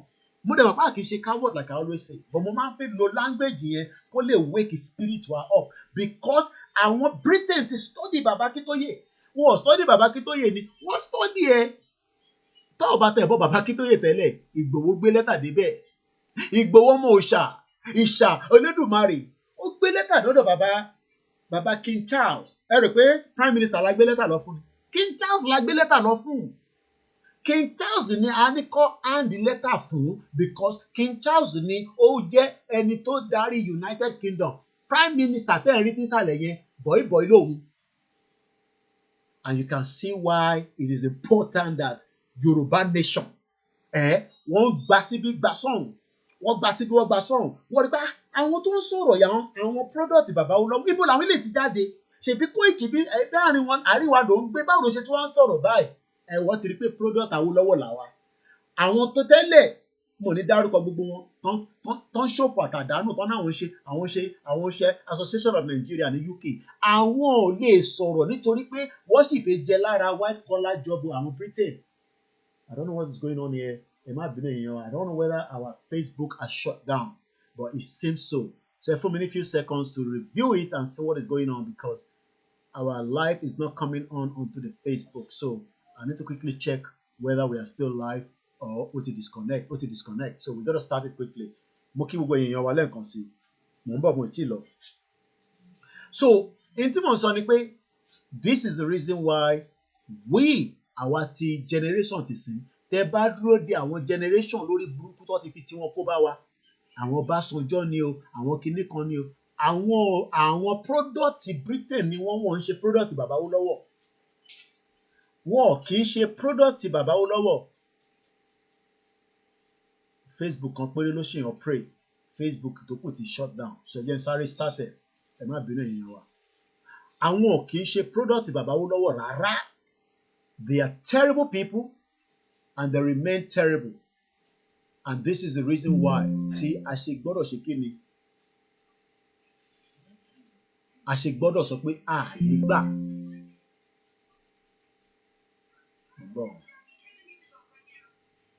Nígbà tí kinní ẹ̀ roll lẹ́ẹ̀kan ló ti shut down Facebook wa. So let me quickly see if I can start it back again. Problem tí yàn bá ń lo Wi-Fi ni, tó bá yẹ pé cable là ń lò ní, cable máa hold ẹ̀. But Wi-Fi báyìí ó máa disconnect ẹ̀ lẹ́sẹ̀kẹsẹ̀. YouTube nìkan ló máa hold. Kò because I need a bit of strength. So I hope that we can start. Do you want to discuss? No. Let us start and see what's going on.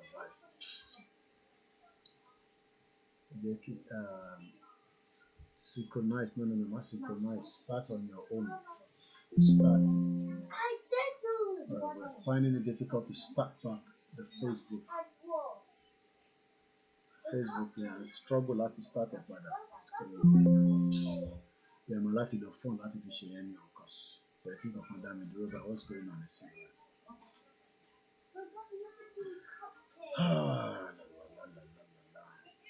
Am I being here?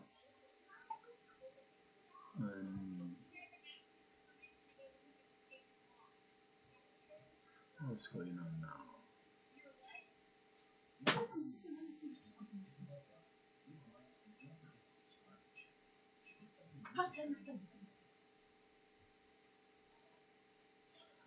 Oh boy. Let's see if we start by this.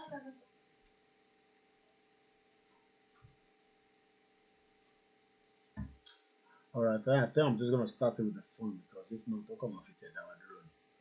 So I'm gonna start it with the mobile phone because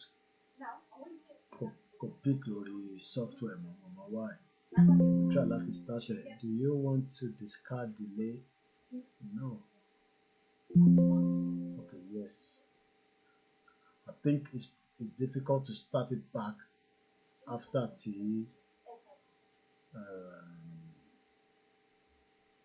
I don't know what's going on anyway. So let's just leave the Facebook because like remember sometimes I need to refresh the page as well. Okay, well, as we are pushing towards our right to self-determination, it's a fight that we will finish. It's a fight that we must complete. Benny, Keke Okos, the globalist puppet, only politicians, they are all globalist puppets. So I want jà irú ìjà táwa ń jà yìí. So Britain gan wà shocked pé ṣé pé àwọn kan ṣì wà tó tún lè máa jà báyìí. They are worried, they are shocked. Kò yé wọn because àwọn tó yẹ kó jà àwọn ti jẹ́ puppet. So àwa jẹ́ new generation yìí, they are getting worried and Britain is scared. Britain is scared of the Yoruba people. Not the Yoruba of before. Àwọn Yoruba ó lé politicians yìí, àwọn MK Abiola, gbogbo puppet ní gbogbo wọn àti MK Abiola olè náà ní MK Abiola, gbogbo àwọn generation bẹ́ẹ̀ yẹn. But our generation ti sìn wọ́n wonder pé báwo la ṣe fẹ́ dì pẹ̀lú àwọn eléyìí? Báwo la ṣe fẹ́ dì pẹ̀lú Ìgbòho? Báwo la ṣe máa dì pẹ̀lú Bàbá Akíntóyè? Báwo la ṣe lè convince wọn? All right, nothing is coming out of there, so I'm just gonna start it with the phone. I think that's all because I can't profit that one. So I don't know what is going on. Mama uploaded so the Facebook later. So where is the video? Time play let me see. On the list. So you can start the live and the phone. Ẹ má bínú ẹ̀yin wa níbí by channel low YouTube láti máa fi wọ̀ níbí by cause wọ́n ṣọ́wọ́ ẹ̀ nǹkan wọn. Láti kìíní ẹ̀ tó ti roll lẹ́ǹkan ló ti affected. So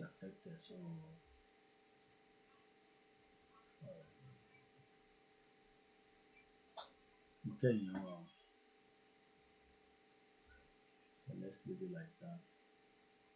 All right, so you can start the coffee phone, coffee start the Facebook.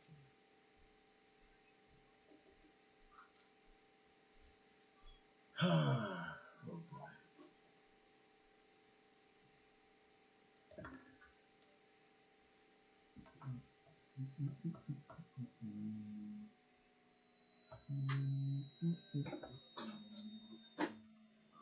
So let's start here and see.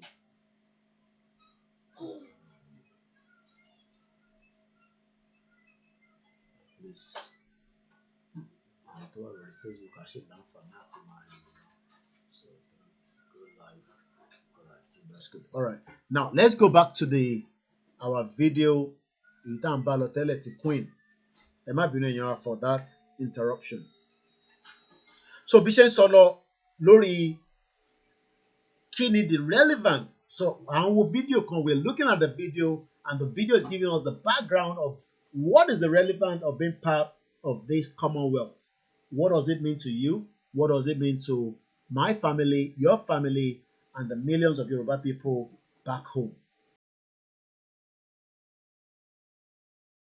Headed by the Queen, with Prince Charles set to take over the reins in the near future. Now, King Charles is the one in charge after, Queen Elizabeth died.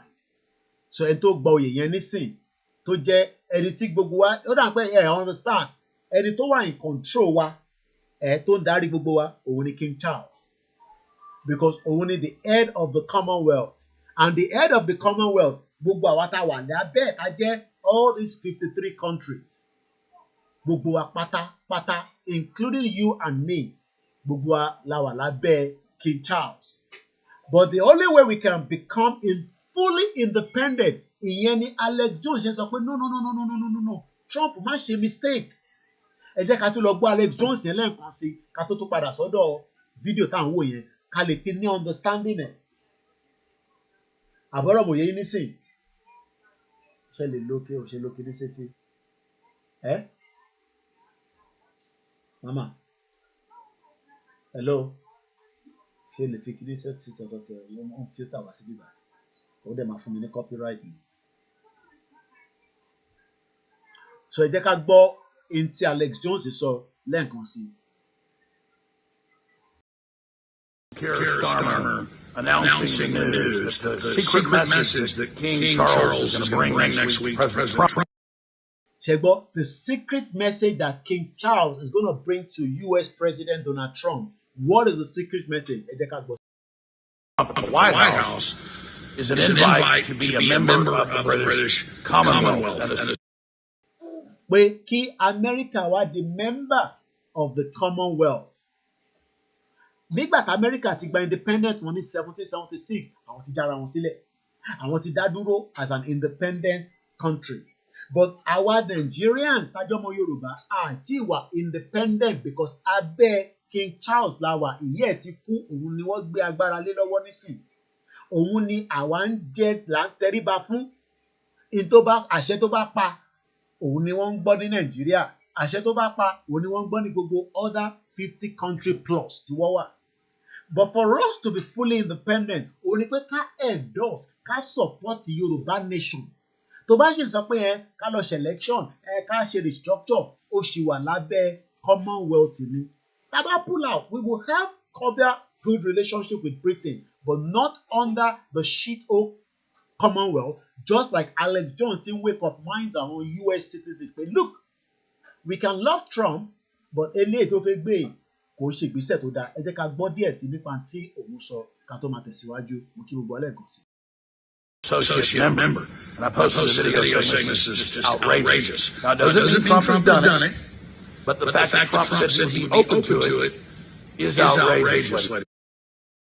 Ó ní Trump ò tẹ̀ tí ì ṣe, but the fact that ó ti sọ̀rọ̀ lé lórí is not something that they should sit back and do nothing. That is the reason why ó ti bẹ̀rẹ̀ sí ṣe campaign lé lórí. Just like bí Bàbá Akíntóyè ṣe ń wọ́n ní gbogbo ọmọ Yorùbá, the elite, the politician. Bàbá yẹn sọ fún gbogbo àwọn olóṣèlú pé look, kò sí ọ̀nà àbáyọ pẹ̀lú Nàìjíríà. Ẹ jẹ́ á fi Nàìjíríà sílẹ̀. Ǹjẹ́ wọ́n dá bàbá yẹn lóhùn? Àwọn olóṣèlú wọn ò ní dá bàbá yẹn lóhùn because àwọn ti kúrò lábẹ́ in tí bàbá Awólọ́wọ̀ ní kí gbogbo wọn lọ ṣe. Bàbá Akíntóyè sọ evidence wà. Bàbá yẹn wọ́n gbogbo àwọn governors pé look, ọ̀rọ̀ afẹ́ fix Nàìjíríà, àfihàn gbogbo yẹn kọ́ la nídìí nísìn. A fẹ́ fix ilẹ̀ Yorùbá, a fẹ́ mú ilẹ̀ Yorùbá kó ní àṣeyọrí, kó wà within the confinement of other countries around the world. Bàbá Akíntóyè ó máa pariwo, ó máa rojọ́, wọ́n ò dá bàbá yẹn lóhùn torí ẹni òfò àtàdánù ló gbogbo àwọn governors yẹn wọ́n ti kúrò lábẹ́ ìrìn àjò bàbá Awólọ́wọ̀.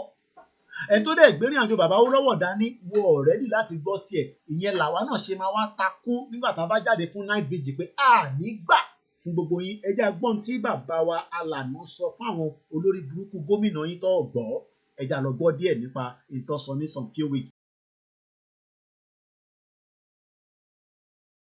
Eastern people who had been migrating westwards to North Africa and to West Africa. And because they were not indigenous to the land, the British regarded them as easy to handle and manipulate. Then their further qualification was that they had rejected Western education and they had no intention at all. They showed no intention at all to accept Western education. And so the British thought, wow, these people, for us to be able to exploit Nigeria after independence, these are the people we must hand power over to. Britain are manipulating people, not their citizens, but their system of governance. The people that colonize us were very, very manipulative. Don't give power to the Yoruba people. Why? If the power is given to the Yoruba people, there will not be Fulani on our land. Imagine if Baba Olowo was in charge as at the time in 1960.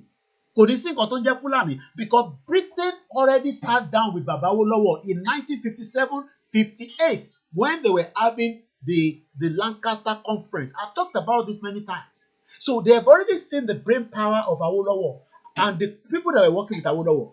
Just like they are now seeing the people working with Baba Akintoye, they can see that these are the new brain power of the Yoruba people, not the Olori Buruku Obasanjo, the Tinubus, and the rest of the criminals, the Sarakis. Because all those ones are the puppet of the globalists. They want their children to live here. They want the Yoruba people in Ilorin to be doing Rankadede for Saraki, Olori Buruku, and Momali. You can see why Alex Jones is also warning Trump that look, nígbà fún ẹ lórí ọ̀rọ̀ eléyìí, but àwọn ọmọ Yorùbá tó yẹ kó endorse, tó yẹ kó support, tó yẹ kó fi will. Wọ́n náà fẹ́ ṣe Nàìjíríà, but wọ́n ti gbà pé Nàìjíríà is part of Britain puppet globalist Commonwealth, whatever tẹ́ bá fẹ́ pè. But one thing is that wọ́n níjọ́ kan nìyẹn máa kọ kinní kan, ìjọ́ kan yẹn ń bọ̀, ó ti súnmọ́ tán, àwa ní ká lọ máa múra sílẹ̀, gbogbo ògùn tẹ́ bá ní pátá nígbà tá a bá jáde fún night vigil ní kẹ́kọ̀ọ́ jáde, gbogbo ògùn tó bá ní pátá, má gbé bọ́dá ní o, bó tó bá ní ògùn gidi lọ́wọ́, ògùn tó confirm, gbé ògùn yẹn jáde. Tó bá bí bàbá ńlá ẹni sójà kan dá, àbọ̀lọ́pàá kan dá, kó ṣe mẹ́lẹ̀mẹ́lẹ̀, a wá sọ fún pọ́mọ Yorùbá ni wá. Bẹ́ẹ̀ ni, ẹ lọ dìrà dáadáa, torí olórí burúkú wọn ò ní gbà. Britain mọ̀ pé Yorùbá ti fẹ́ lọ, and they will do anything to destroy it. I can tell you that. They will do anything to destroy it. But a máa sọ fún Britain pé àwa ṣì lọ́mọ Yorùbá, nǹkan dẹ̀ ṣì ń bẹ lọ́wọ́ àwọn bàbá ńlá wa àtàwọn ìyá ńlá wa, nǹkan ń bẹ lọ́wọ́ wọn. Àwọn tó ń ṣàdúrà náà tó jẹ́ ti Christianity, nǹkan ń bẹ lọ́wọ́ yín. Kókó ṣì ń bẹ nílẹ̀ Yorùbá. Enough is enough. Kí ló dé? A náà ṣe Nàìjíríà mọ́. Ṣé ẹ fẹ́ force wa nínú Commonwealth òfò tó ṣiṣẹ́? Commonwealth àdáwọ̀n. Commonwealth tó ní any impact to the lives of millions of Yoruba people. Táwọn ọmọ Igbo bá fẹ́ ṣe Commonwealth kan lọ ṣe, àwọn èèyàn tẹ̀ fẹ́ ṣe anyway. Yàtọ̀ sáwọn olórí burúkú tó ń tẹ̀lé Peter Obi. Let's listen more to Professor Akintoye. Mo ń bọ̀ àìtí ìdí. So the British from 1951 to 1960 manipulated everything that could be manipulated. Yóò ní ọpọlọ lórí. Ẹgbọ́n nǹkan tí bàbá sọ, Britain ni manipulate gbogbo ẹ̀, and they are still doing it today. Hey, we are Commonwealth. Just come with your president. We put them in nice hotel. Èyí tó bá fọmọ tó dáa, wá gbọ́mọ sí lẹ́gbẹ̀ẹ́. Èyí tó bá mọwó jí, wá ní kó jí owó yẹn wá sí bíbáyìí. Wọ́n wá manipulate our citizen.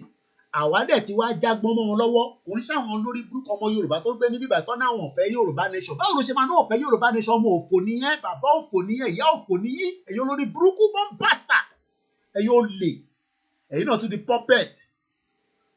Àbí ẹ̀yin náà tún fẹ́ di puppet. Àwa táwa náà nígbà a máa ẹgbẹ́ ìgbé tó kù sábẹ́ kù. Ìta máa ṣe fún yín, inú kùn wá ló wà.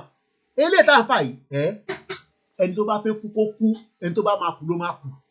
Pé ní jẹ́ kí Yorùbá lọ yẹn, ẹni tó bá máa kú ni kó kú, ẹni tó bá máa kú ló máa kú. Ẹ ní ṣoríire gbogbo ẹ̀yin olóṣèlú yìí fún àdánwò tẹ́ ń fi wá sí pẹ̀lú puppet Britain. Àwọn ni the globalist. Ẹgbọ́n èmi kúkú bá mo sọ Alex Jones ló tún sọ bẹ́ẹ̀.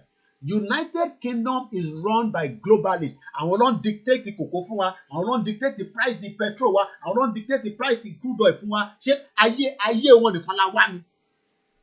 Àwa wá wà bíbá yìí náà àfẹn tó bá jalè. Torí tó ò bá jalè nílùú yìí tó jẹ́ pé iṣẹ́ ló ń ṣe ìwọ́gun a máa mọ̀ ní end of the month wàá mọ ibi tá rẹ̀ kù sí. So British Empire must be destroyed. The last empire wọn ní Nàìjíríà a gbọ́dọ̀ destroy ẹ̀ ní tó bá máa gbà lá máa fún. That is the right word. A máa destroy ẹ̀. Kò ní sí nǹkan tó ń jẹ́ Nàìjíríà mọ́. Gbogbo Fúlàní yẹn a máa lé wọn padà lọ sí Fútajé náà.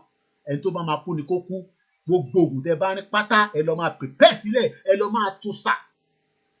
Kólúkálukú lọ máa múra sílẹ̀. Èmi náà múra sílẹ̀. Ọkùnrin lèmi náà dúró. Ẹ ní ṣoríire. Ẹ jẹ́ ká continue. Ẹ jẹ́ ká gbọ́n tí bàbá wa ṣì ń sọ. Ìyẹn àlànà tiwa. Ṣé eléyìí wá ń sọ̀rọ̀ ní sí bàbá yìí sọ̀rọ̀ ẹ wá fẹ́ gbọ́ ọ̀rọ̀ lórí burúkú tí Tinubu fẹ́ sọ. Kí ni Tinubu fẹ́ sọ fún wa nípa Nàìjíríà tí bàbá yìí ò ti lè sọ fún wa? Ṣé Tinubu ló ṣe máa sọ fún ọmọ Yorùbá pé Nàìjíríà máa dá? Kò ní dá fún Tinubu, kò ní dá fún gbogbo àwọn ọ̀rọ̀ ẹ̀wọ̀n ní ṣoríire. Bombasta ẹ̀ ní kúre. Ẹni máa kú ló máa kú. Ẹ lọ́ máa múra sílẹ̀. Ẹ ní ṣoríire. Lockdown bọ̀ ní intro. Ó dé lọ́dọ̀ tiwa náà tán. Ṣé Tinubu ó ní làákàyè tó Bàbá Akíntóyè pè é? Wọ́n sọ fún pé ọ̀nà àbáyọ ò sí mọ́ nínú Nàìjíríà òfò tí Britain ti ba ayé ẹ̀jẹ̀. Ẹ ní ṣoríire gbogbo yín. Ẹ lọ múra sílẹ̀ lọ́dún yìí. Kò ní kọjá ọdún yìí ni mo sọ. Bẹ́ẹ̀ bá mú èmi sí bí báyìí, millions of Yoruba people máa destroy nǹkan nílẹ̀ Nàìjíríà. Ẹ ní ṣoríire. Ó kù díẹ̀. Ẹ jẹ́ ká gbọ́n tí bàbá sọ. Wọ́n manipulate ayé gbogbo wa. Wọ́n mú ayé gbogbo wa àti Igbo àti Yorùbá àti Hausa. We can be friends. We can love each other. We can marry each other. Wọ́n wá manipulate ayé gbogbo wa. Ẹ wo bí ayé gbogbo wa ṣe rí lórí Twitter. A máa bára wa jà bí àtẹ́ pé ṣé àwọn Igbo kì í ṣẹ̀dá ènìyàn ni gbogbo ala ní tiwa lára. Bí Yorùbá ṣe ní tiẹ̀ lára náà ni Igbo ní tiwọn lára. Gbogbo wa la ní lára. Àwa ń bára wa jà. À ń bára wa jà òfò. Torí pé manipulator ni Britain olórí burúkú ni wọ́n. Àwọn náà manipulate gbogbo ẹ̀. Àwọn ló dá gbogbo yánpọnyánrin sílẹ̀. Àwa náà dẹ̀ máa dá yánpọnyánrin sílẹ̀ rí wọn lọ́rùn. Ẹ ní ṣoríire gbogbo ẹni tó bá náà ní lọ. Bàbá ò ní ṣoríire, ìyá ò ní ṣoríire níbikíbi tó bá wà. Èyí tó bá ti kúnnu wọn àkútúkù ẹ̀ lọ́rùn. Eléyìí tá à ń bá yín fà yìí, mo ní generation eléyìí yàtọ̀ sáwọn olórí burúkú àwọn generation tó yẹ pé wọ́n wà lábẹ́ puppet tó wà lábẹ́ puppet. Ìyá yìí náà ti kú nísìn. Ìyá yìí ti kú nísìn náà. Queen ti kú nísìn. Àtúwá àsìnyá títí àtúmọ̀ wá sin ọmọ. Tàbá tún wá sin King Charles tán àtúwá lọ sin Prince William. Ẹ ní ṣoríire gbogbo ìtẹ́ ní ká lọ máa sìn wọn. Àbí ṣèbí nǹkan tẹ́ fẹ́ ká ṣe náà nìyẹn. Àti sin Tinubu títí àtúwá lọ sin Ṣèyí Tinubu. Mo ní kàkà kí Ṣèyí Tinubu di Lagos State governor. Akákúkú pín gbogbo ẹ̀ kí gbogbo ẹ̀ destroy. Ẹ ní ṣoríire ni mo sọ. Kàkà kí ó di Lagos State governor ní 2027 àyà destroy gbogbo ẹ̀ ni mo fi sọ. Ẹ ní ṣoríire. A ṣe mẹ́yẹ bọ̀ lápò ni. Ìjà tẹ́ ń jà ní fún àti lúbọ yẹn àní ẹ má bára yín jà gbogbo agbára tẹ níyẹn ẹ lọ bá máa mú sílẹ̀ dáadáa nítorí pé night vigil bọ̀ ẹ lọ máa dira dáadáa. Ẹni máa kú ló máa kú ni. Britain kó ikú wá bá wa ní 1914. Wọ́n pa àwọn èèyàn títí fún slave trade. Èmi dé point of no return ní Benin. Wọ́n sọ fún mi pé ká má jà. Ò ní ṣoríire nígbà táwọn Britain dé wọ ọjà. Ṣé wọ́n kógun wá bá wa? Ẹni máa kú ni kó kú. Dídá fún bàbá ẹ̀ ni mo sọ.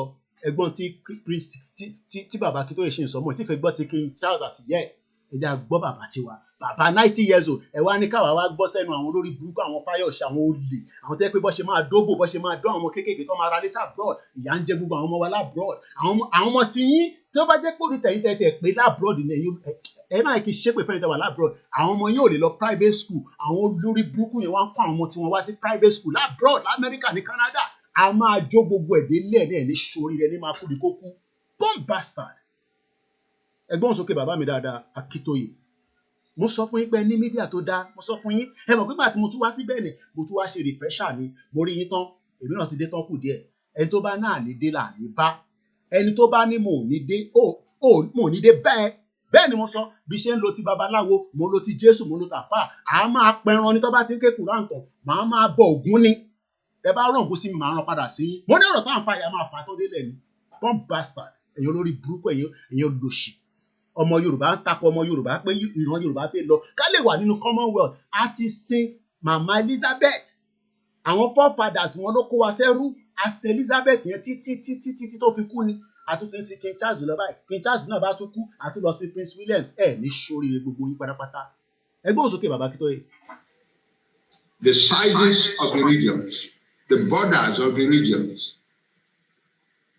the constitution, the election, ultimately, the election of 1959, the pre-independence election, was very meticulously rigged. Ẹgbọ́n òyìnbó dára, ẹgbọ́n òyìnbó ńláńláńlá tí bàbá wa ń sọ, àwọn òyìnbó tó ń ṣe òyìnbó òfò, àwọn òyìnbó gidi was meticulated rig. Ọmọ tó ń pè bẹ́ẹ̀, wọ́n make sure pé wọ́n rig election yẹn, wọ́n jẹ́ kí bàbá Awólọ́wọ̀ wọlé. Bàbá Awólọ́wọ̀ ṣe máa wọlé, wọ́n ò ní jẹ́ kí bàbá Awólọ́wọ̀ wọlé. Wọ́n ò ní pín nígbà tá a sọ̀rọ̀ okó àtòbò ní bíbá. Tó bá yẹ pé mò ń sọ̀rọ̀ okó àtòbò ni wọ́n á ti pín àti wá láàárẹ̀ Koiki máa ti ń ṣe okó àtòbò lórí platform àwọn ọmọ àlè. Wọ́n bá àdáyìn tẹ́ ń jà nílùú bẹ́ẹ̀ má bára yín jà mọ́ bẹ́ẹ̀ yẹn jọ. Àwọn oògùn tẹ́ ní yẹn tá mo gbọ́ pé wọ́n náà bá yín àwọn kan ìbọn wọlé gbogbo àwọn oògùn yẹn la need. Tó bá bí sójà kan dá ẹyẹ ń gbé tó kù sábẹ́ ẹkùn ẹ ti ní kí n má máa fi wẹnu sọ̀rọ̀. Ẹ lọ dira dáadáa èmi náà ń dira bẹ́ẹ̀ ni mo sọ fún yín ọkùnrin lèmi náà ẹ ní sóríire. Night vigil ń bọ̀ ọ̀rọ̀ tó wà nílẹ̀ yìí a máa tátán délẹ̀ ni ìsídà ká lọ by peace or by ibi tó bá kù sí. Ẹ̀gbọ́n kan ti Britain àní manipulator ni wọ́n ti rí i pé tí gbogbo ẹ̀ bá dán mọ́rán tá bá ń sọ èdè ọ̀tọ̀ọ̀tọ̀ ṣá máa gbọ́ra wáyé ó yá start speaking English ó kọ́kọ́ kó English òfò kó lé wa lọ́wọ́ èmi wá gbé school start mi dé bíbà ní 1998 wọ́n wá rejected mo wá ń bi wọ́n pé ṣèbí nísìnyí mo ṣàwọn ṣèbí English náà là ń sọ ní Nàìjíríà kí ló ṣe school start tèmi àwọn ọmọ wọn mélòó ló mọ̀wé kódà kí n gba F9 ní English nígbà tí mo wà ní tí mo ṣe school start mo sì better off àwọn tó jẹ́ manager àwọn ní Tesco kẹ bá gbọ́ ìbò kábàkàbà kóbokòbó tó máa sọ ẹ máa wonder pé eré yóò lọ sí school ni kò lọ sí school because Tesco ló ti ṣiṣẹ́ for 20 years ó ti dọ̀gá ìwọ wèrè ọmọ àlè born bastard ó kó masters dé London ó lọ́ nulẹ̀ níbẹ̀ làákàyè ò sọ fún ẹ pé ilẹ̀ tó ń nù yẹn ẹni tó jẹ́ ọ̀gá ẹ̀ yẹn nínú store yẹn ẹ tí wàá fẹ́ káwọn ọmọ tèmi kọ́ lọ máa ṣiṣẹ́ cleaning ẹ̀ ní sóríire ó bẹ́tà ká ja gbogbo ẹ̀kọ́ ká da gbogbo ẹ̀rú àwọn ọmọ tèmi ò ní tún ṣiṣẹ́ ní Tesco nílùú yìí wọ́n ń padà bọ̀ nílé máa kó wọn déjẹ̀bú òde tí wọ́n bá fẹ́ kó àwọn ọmọ tiẹ̀ déjẹ̀bú òde you are a puppet to British company ní ilé-iṣẹ́ ni àwa fẹ́ kó àwọn ọmọ tiwa lọ sí Ìjẹ̀bú ẹ̀yin lẹ fẹ́ kó àwọn ọmọ yín sí Amẹ́ríkà àti Canada káwọn ọmọ yín máa gbé níbẹ̀ kọ́ máa lọ wa Uber àbí kọ́ tún máa lọ fọbọ́ kọ́ máa ṣiṣẹ́ ní Walmart kọ́ máa ṣiṣẹ́ ní warehouse àwọn tó gbọ́n yìnbó l'Amẹ́ríkà kòdà Amẹ́ríkà tẹ̀kọ́ là ń bàjẹ́ níwèé Britain àwọn tó gbọ́n yìnbó ní Britain àwọn ìyá wa ṣọ̀gá láwọn ọmọ wa lórí àìmọye àwọn ọmọ wa tó ìyàwó mi ṣì sọ fún yàbí woman tó ṣiṣẹ́ ní military yẹn àbí mama ìyàwó mọ̀ gẹ́rẹ̀ tó ṣiṣẹ́ fún mi yẹn gẹ́rẹ̀ tó ṣiṣẹ́ ní military òyìn gẹ́rẹ̀ ọmọ dúdú yẹn wọ́n lò fún face military nílùú yìí ìwọ ọ̀dẹ̀ tá à ń sọ fún tó ń sọ pé my children are brilliant wọ́n lo gẹ́ọ̀ yẹn mo rántí orúkọ ẹ̀ bí mo lè google ẹ̀ ẹni tó bá rántí orúkọ ẹ̀ bá mi ṣe fi jáde lórí social media mẹ́rin lórí comment section wọ́n lu ọmọ yẹn títí òun lọ́ fi ṣe the face of the military UK ni mò ń sọ wọ́n padà racism ẹ̀ ni wọ́n padà bully ẹ̀ ni máa sọ pé eré ni mò ń ṣe bomb bastard ìyá máa jà wọ́n mú ẹ ní UK wàá rò pé eré ni mò ń ṣe idiot all over the place wọ́n lo gẹ́ọ̀ yẹn títí ẹni tó bá rántí orúkọ gẹ́ọ̀ yẹn bá fi sórí comment section ká lọ máa nùdí ẹ tó fẹ́ káwọn ọmọ tí wọ́n máa lọ nùdí kọ́ lọ máa ṣe care home no gbogbo ìwé táwọn ọmọ wa bá kà ní bíbà à ń kó lọ́lé ni wọ́n ń lọ́lé torí tá a bá ti jàjà yẹn nísìn fún ọdún méjì torí pé tẹ́ ẹ̀ bá jẹ́ ká lọ ní kíákíá ọdún méjì náà ni nígbà tá a bá di gbàs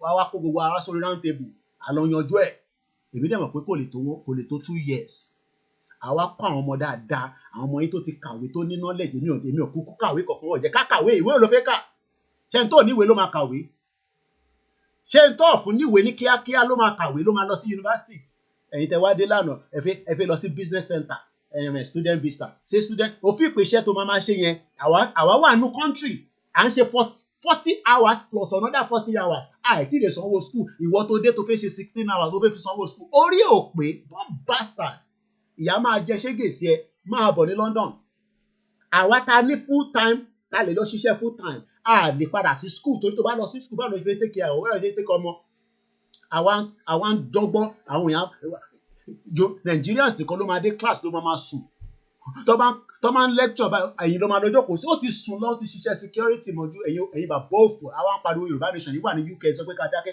bàbá yóò ní ṣoríire tó bá yẹ kó ti kú gbogbo èèyàn máa kàwé tó bá dé school táwọn ọmọ kéékèèké ń kàwé tán ìwọ máa sùn gbàgbé bó ti lọ ṣe night ló ṣe so ìwọ tó rò pé student visa tó máa fi wọlé ẹ̀ ló máa fi sanwó school irọ́ ló pa ó àfi kó ya máa dọ́gbọ́n sí.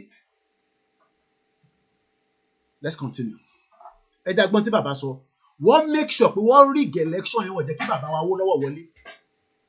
Mo sọ fún ẹ pé generation ti sìn àní gbà fún yín bẹ́ẹ̀ bá jẹ́ ká lọ ní kíákíá á padà dìjà náà ni kò sógun ogun wà ní Ukraine ayé wọn bẹ́tà ju Nàìjíríà lọ. Ukraine mo ti mọ̀ pé wọ́n ń jagun wọn níná wọ́n ní internet omi yọ gbogbo ẹ̀ ṣiṣẹ́ Nàìjíríà kò sógun nǹkan kan ò ṣiṣẹ́ for 64 years. Ẹgbẹ́ òsókè bàbá mi Akíntóyè. Mr. Koiki, university in the UK is a business. Most universities in the UK are filled with Nigeria and Indians. But what rowo school san money sin exchange rate báyé wọn jẹ́. Wọ́n lè rowo school san because exchange rate yẹn ti high. Mo kí gbogbo èèyàn wa ẹ bá mi gbọ́ wọlé share but mo bẹ̀ torí Ọlọ́run tí yóò ní bàjẹ́. Mo ní bíbá ní international platform bíbá láti máa yanjú ọ̀rọ̀ yẹn. Ká tó bẹ̀rẹ̀ ní on the ground a máa kọ́kọ́ yanjú ẹ̀ ní bíbá torí àwa gbọ́dọ̀ kọ́ àwọn ọmọ wa délé. Èmi ò dẹ̀ kọ́ mọ́ lọ síbi tí security ò ní sí èmi ò kọ́ mọ́ mi lọ síbi tí ayé á máa já kí ní kọ́ ọmọbìnrin sáré lọ ṣẹnu káyà mi máa já èmi ò ṣerú ẹ̀. Ẹ já lọ para lọ bá bàbá wa Akíntóyè ká gbọ́n tí bàbá sọ mò ń bọ̀ mo ti lọ. In order to hand over power to the Fulani of northern Nigeria over Nigeria. And we are not saying anything that is new here.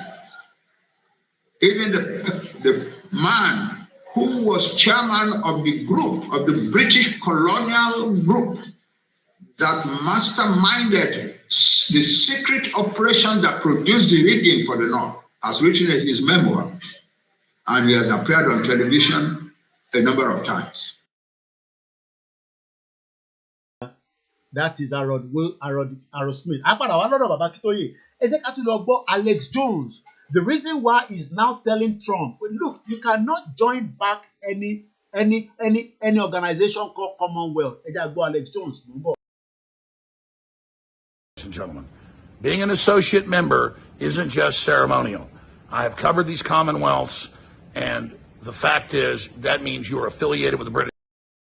Ẹ ṣe gan, mo náà ọlọ́pọ̀lọ́ lájọ́ ń gbé program lájọ́ ń ṣe èmi nìkan kọ́ ni mo ń ṣe wọ́n ti fún mi lórúkọ gẹ́ọ̀ yẹn wọ́n ní gẹ́ọ̀ yẹn jẹ́ Kerry Anna Knight. Tẹ bá rí nǹkan fojú ọmọ yìí rí ọmọ dúdú tẹ̀ ń wò yìí ìyẹn máa wọ́ndà pé ṣé ìyẹn gbọ́dọ̀ ṣì wà nílùú ìṣá tí ò bá ṣe pé a ní choice. Ẹ jẹ́ ká farabalẹ̀ ká gbọ́ gẹ́ọ̀ yìí wọ́n fojú ẹ̀ wọn máa bo Army racism apology. Koiki ò ní sọ̀rọ̀ ní bíbá kó fi àfikún no bó bá ṣe jẹ́ BBC náà ló gbé jáde ṣèbí BBC lẹ trust ibẹ̀ lẹ náwó sí Ọlọ́run àjẹkẹ́ túbọ̀ rówó ná fáwa náà káwa náà lè ju BBC lọ ká ṣe ju BBC lọ lórí ìrìn àjò yìí. Mò ń bọ̀ o. British Army issue racism apology to ẹgbẹ́ bó ṣe pé to a black postal girl soldier. Òun ni wọ́n lò òun ni front of the military òun lọ racism jù. Kerry Anna Knight is a former British soldier and a black British woman who served for eléyìí sọ̀rọ̀ kó serve fún 1 year ó serve for 12 years. Ìwọ tó ń sọ pé Koiki shut up wàhálà ṣe wá pọ̀ tó yìí. Ẹ jẹ́ kó gbogbo àwọn torí ó dà kó mo ti block gbogbo screen mi ẹ jẹ́ yọ àwọn díẹ̀díẹ̀ kúrò. Ẹ jẹ́ yọ àwọn díẹ̀díẹ̀ kúrò because mo fẹ́ kẹ́ rí tí mo fẹ́ kẹ́ rí dáadáa ẹ lè fi amalgamation sílẹ̀. Okay, Commonwealth ó dà pé Trump àti ọ̀rẹ́ rẹ̀ ní máa kọ̀ra minimize díẹ̀. Ẹ̀yin Yorùbá ẹ má ká ṣeré ọ̀rọ̀ eré kọ́ ni táwọn ṣe ní bíbẹ̀ máa sọ fún yín. Ọmọ dúdú ìtẹ́ bá mọ ìyàtọ̀ fi jẹ́ fún ọdún 12. Do you know what it means to work? Bó ṣe fìyà jẹ̀mí náà nìyẹn for 15 years ni mo fi ń wá resident permit. Do you know what it means? Ọmọ yìí ṣiṣẹ́ fún military for 12 years in service. Wọ́n búlì ẹ̀ jáde náà ni. Sórí ìwọ tó ń sọ pé Koiki shut up wàhálẹ̀ ti pọ̀ jù kí ló dé ìwọ nìkan ni. ẹ̀gbọ́n kan tọkọ ẹjẹ kọ́kọ́ kà náà níbí báyìí káka òyìnbó jáde. Annie apologized as a former black woman. I'm sure pé Yorùbá ni tábà lọ wá títí ọmọ Yorùbá ló máa jẹ́ torí gbogbo dúdú Yorùbá ni wá. As a former soldier win substantial payout for alleged racist and sexist. Ṣèbí yẹn náà ló ń ṣẹlẹ̀ pẹ̀lú wèrè tó ń lọ lọ́wọ́ pẹ̀lú àpábíò àfi lọ sí ìgbà yẹn. A former corporal who fronted British Army recruitment campaign. Òun ni wọ́n ojú ẹ̀ ni wọ́n ń lò, ojú ẹ̀ ló wà níwájú gbogbo campaign tí army ṣe nílùú yìí láti lè fi sọ fún àwọn dúdú pé máa bọ̀ ẹ wá ṣiṣẹ́ army àṣerọ́ ló ń pa. Àní manipulator ní Britain, as much as we love it here, but the system is manipulative. Ìwọ tó wà nílé tí mò ń sọ fún ẹ pé bó ṣe ń lọ nílùú yàrá náà à ń fara rọ̀ nǹkan. Oníkin shut up àbí no problem. Bó ṣe yẹn diaspora ẹjẹ́ àtètè gba Yorùbá nation ká lè kó àwọn ọmọ wa máa lọ́lé within the next 3-4 years. Ó possible gbogbo àwọn ọmọ yín tó ti kàwé tó ti ṣiṣẹ́ tó ti pé wọ́n ní experience tó dáa wá lọ darapọ̀ mọ́ àwọn tó wà nílé àjọ build Yorùbá country. Ìgbòho nìkan kọ́ ló máa ṣe now. A former corporal who fronted the British Army. Mo fẹ́ kẹ́ máa rí picture lẹ́yìn ẹ̀jẹ̀ sáré mú picture wá. Ẹ ṣe gan ni brother mi tó sáré fún mi lórúkọ girl yẹn. Mo fẹ́ download the picture. Mo gbọ́dọ̀ gbé sẹ́yìn mi. Because mo fẹ́ kẹ́ máa wojú ẹ̀ nínú aṣọ military. Fine girl. Beautiful woman. Torí kò ṣe girl. Woman ni. Wọ́n fìyà jẹ ẹ̀. Wọ́n fojú ẹ̀ wọ́n máa bò ó. Ìwọ wá ń sọ pé kí n shut up. Àbí? Wọ́n fojú ẹ̀ wọ́n máa bò ó. Wọ́n fojú ẹ̀ wọ́n máa bò ó. Ó faradà títí nígbà tó dé stage kan kò lè faradà mọ́. Ó ní wàhálà yìí ti pọ̀ jù kí ló dé kí lóun ṣe. Ṣèbí British citizen lòun. Òun ò pààyàn náà. Ṣèbójú òun lẹ̀ ń lò káàkiri kí lóun ṣe fún yín. Wọ́n náà ṣe nǹkan kan wọ́n ní but ó ti gbọ́n jù. Kí ló dé? Ẹja ká bó ṣe lọ. A former corporal who fronted the British Army recruitment campaign has now received an apology and a substantial financial settlement. Ṣé ó náà fẹ́ gba financial settlement ni? Ó náà fẹ́ serve UK. Òun fẹ́ darapọ̀ mọ́ UK military ló ṣe lọ darapọ̀ mọ́ wọn. Àṣọ máa búlì ẹ̀ ni wọ́n kick ẹ̀ out ìgbẹ̀yìn náà ni. Wọ́n kick ẹ̀ out ni. The Equality and the Human Rights Commission provided funding and assistance to Kerry and Knight as part of its legal support scheme for racist discrimination cases. Mrs. Knight, or Miss Knight rather, told an employment tribunal that she believed she had been repeatedly racially abused by her colleagues. Àwọn wo ni colleagues? Àwọn òyìnbó aláwọ̀ funfun, àwọn white people tó ń sọ pé Nàìjíríà máa dà wọ́n lórí burúkú, àwọn bọ́n bastard. Àwọn máa fẹ́ jẹ́ káyé Yorùbá lọ síwájú àní ká bá gbogbo ẹ̀jẹ̀ kó destroy ká bá destroy ẹ̀ kó destroy kó lúkálukú padà ká lè reset system yẹn. Lè reset ẹ̀ pẹ̀lú election now. Lè reset ẹ̀yin tẹ́ ń bára yín jà ní fún àti lóbi mo bẹ̀ yín torí Ọlọ́run ẹ jọ̀ọ́. Ìjà yẹn kọ́ la nídìí nísìnyí. Àwọn agbára tẹ lọ ń lò yẹn ibi tẹ́ ń tánẹ̀lẹ̀ sí àwọn sọ́jà tó bá máa pa wá níjọ́ yẹn ni ká lò fún. Àwọn ọlọ́pàá tó bá yẹ pé bàbá ẹ̀ bá ràn wá pé bí bàbá ò sọ fún pọ́nmọ Yorùbá ni wá à á sọ fún pọ́nmọ Yorùbá wá ní wájọ́ yẹn. Àwọn ò ní jà o bọ̀ à ń lọ ní wọ́ọ́rọ́wọ́ ni bọ̀ tó bá bí bàbá lẹ́ni bọ̀dì dá kó wá dà nǹkan rú níbẹ̀ à á sọ fún pọ́nmọ Yorùbá ni wá. Ìmí ìta máa fún àgbèdélé ìyàwó ẹ̀gbọ́n á máa sọ pé tóun ránṣẹ́ bó ṣe máa rí nìyẹn. Now ká má sọ̀rọ̀ púpọ̀ tí a sì ń tẹ̀síwájú lórí Commonwealth ẹ jẹ́ ká gbọ́ bó ṣe sọ lórí BBC. Lára àwọn news anchor wọn náà ìyẹn náà ó ṣe àṣemáṣe wọ́n dọ́gbọ́n títí tó lójó òyìnbó wọ́n fi sílẹ̀ tó bá jẹ́ dúdú ni ẹ̀wọ̀n ló máa wà. Ẹ jẹ́ á gbọ́ fídíò yẹn mò ń bọ̀. Ẹ jẹ́ á mute mic wa. Ẹ bá ń gbọ́ orí share button ẹ̀jọ̀ torí Ọlọ́run. Ẹ bá mi lọ pé àwọn èèyàn wọlé pé wàá gbọ́ ọ̀rọ̀ òdodo ọ̀rọ̀ kódú ọ̀rọ̀ ló ń sọ níbí báyìí. Èyí tó máa mú ayé wa bẹ́tà ẹ̀ wá justice for Mohbad inú Yorùbá nation lẹ ti máa rí gbogbo nǹkan bẹ́ẹ̀ yẹn. Ẹ lè rí justice for anybody nínú Nàìjíríà torí ìlú òfò àdàdánwò ni. Kẹ́mi Olúlọ́yọ̀ Dr. Kẹ́mi ó sọ̀rọ̀ kan máa mú jáde láìpẹ́ ẹ já gbọ́ ilé ìtọ́nà mò ń bọ̀. Koiki Media bringing the world closer to your door. The British Army has admitted that a black soldier who fronted several recruitment campaigns had to work in an unacceptable environment where she experienced sexist and racist harassment. As well as apologising, the Army has paid the soldier a substantial financial sum. Kerry Ann Knight, who left the Army this year, has been talking for the first time to our defence correspondent Jonathan Beale. Yeah. That's the section I was in. Yeah, can you spot me? I can spot you. Yeah. Kerry Ann Knight always knew she'd stand out. In an army struggling to recruit both women and ethnic minorities. She always knew she would stand out. Ìran dúdú ni wá, ìran tẹ́lẹ̀dùmarè ké dáadáa tó dáadáa kó tó di pé àwọn olórí burúkú ìwà kó tí wọ́n bá wa pẹ̀lú àwọn Fúlàní ẹja pa àwọn Fúlàní tó bá pa wá. Ẹ bá máa ṣe wọn lórí social media, ẹ pa wọ́n ni. Tó bá ti pa yín kẹ́ pa wọ́n. Ẹ pa wọ́n ni. Ẹ pa àwọn Fúlàní ni. Wọ́n mọ̀ pé we are stand out. Wọ́n wá kó wa sínú dọ̀tí. Wọ́n kó wa sínú ràlẹ̀ràlẹ̀ pẹ̀lú àwọn olórí burúkú olóṣèlú. Tọ́nà àwọn ṣòṣèlú òfò. We have always been stand out. We are stand out people. Awolowo was a stand out. Wọ́n mọ̀ Awolowo yàtọ̀ sáwọn ìyà tó kù. Ó ṣe pé a fi dẹnu. Awolowo was a stand out against others. Ó dúró dáadáa, ó dúró re. Wọ́n wá òpin eléyìí tán. Táwọn bá fún bàbá yìí láyè. Táwọn bá fún Awolowo láyè. Eléyìí máa bà nǹkan jẹ́. Eléyìí máa sọ Áfíríkà di Yúróòpù ni. Àwọn ará Áfíríkà ò ní wá sí Yúróòpù. Wọ́n á máa nulẹ̀, wọ́n á máa fọ́ bó, wọ́n á máa ṣèdọ̀tí.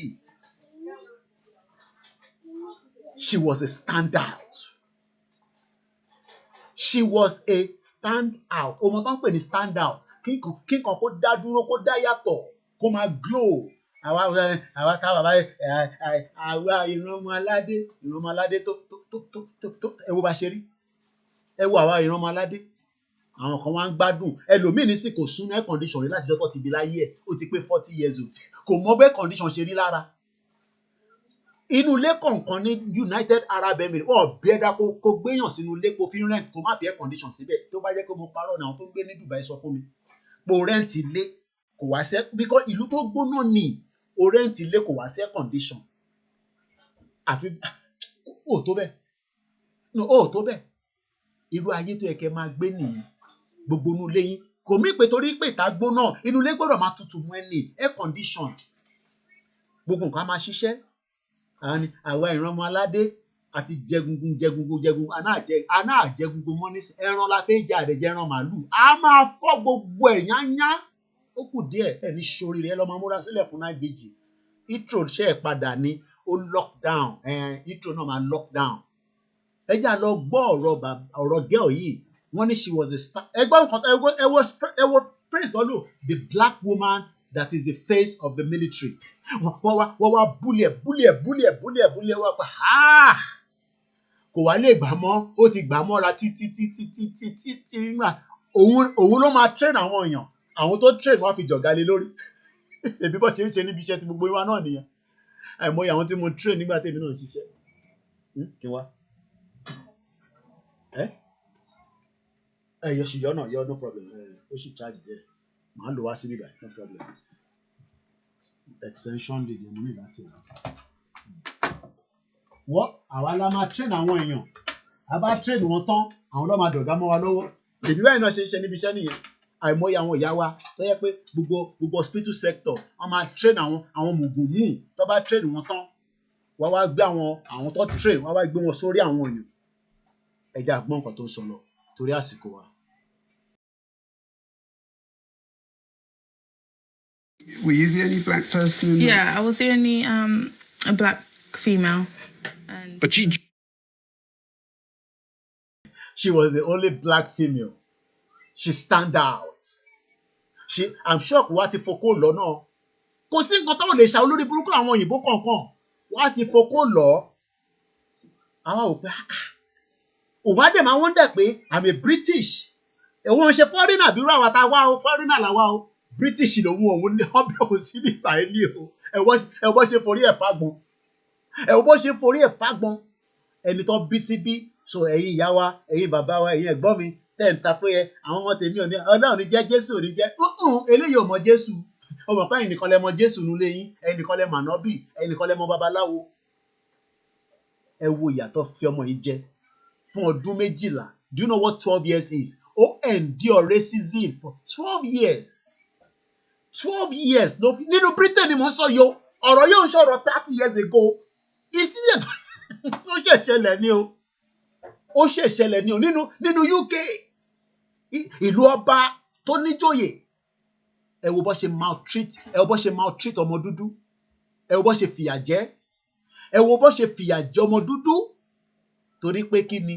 Ó ń wò pé ìlú mi ni bíbá yìí. Mo ní ìlú mi. Ó ti gbà pé òun ní ìlú mi. But ìlú òfò tó ní. Bí a Nàìjíríà ni. Kò lè padà lọ sí ìlú yẹn. Because àwọn parent ti takú sí bíbá. Ọlọ́run ní jẹ́ káwọn ọmọ tèmi takú sí bíbá yìí. A máa kó wọn dé Ìjẹ̀bú Òde. Wọ́n á dé Ìjẹ̀bú Òde mọ̀nàkà.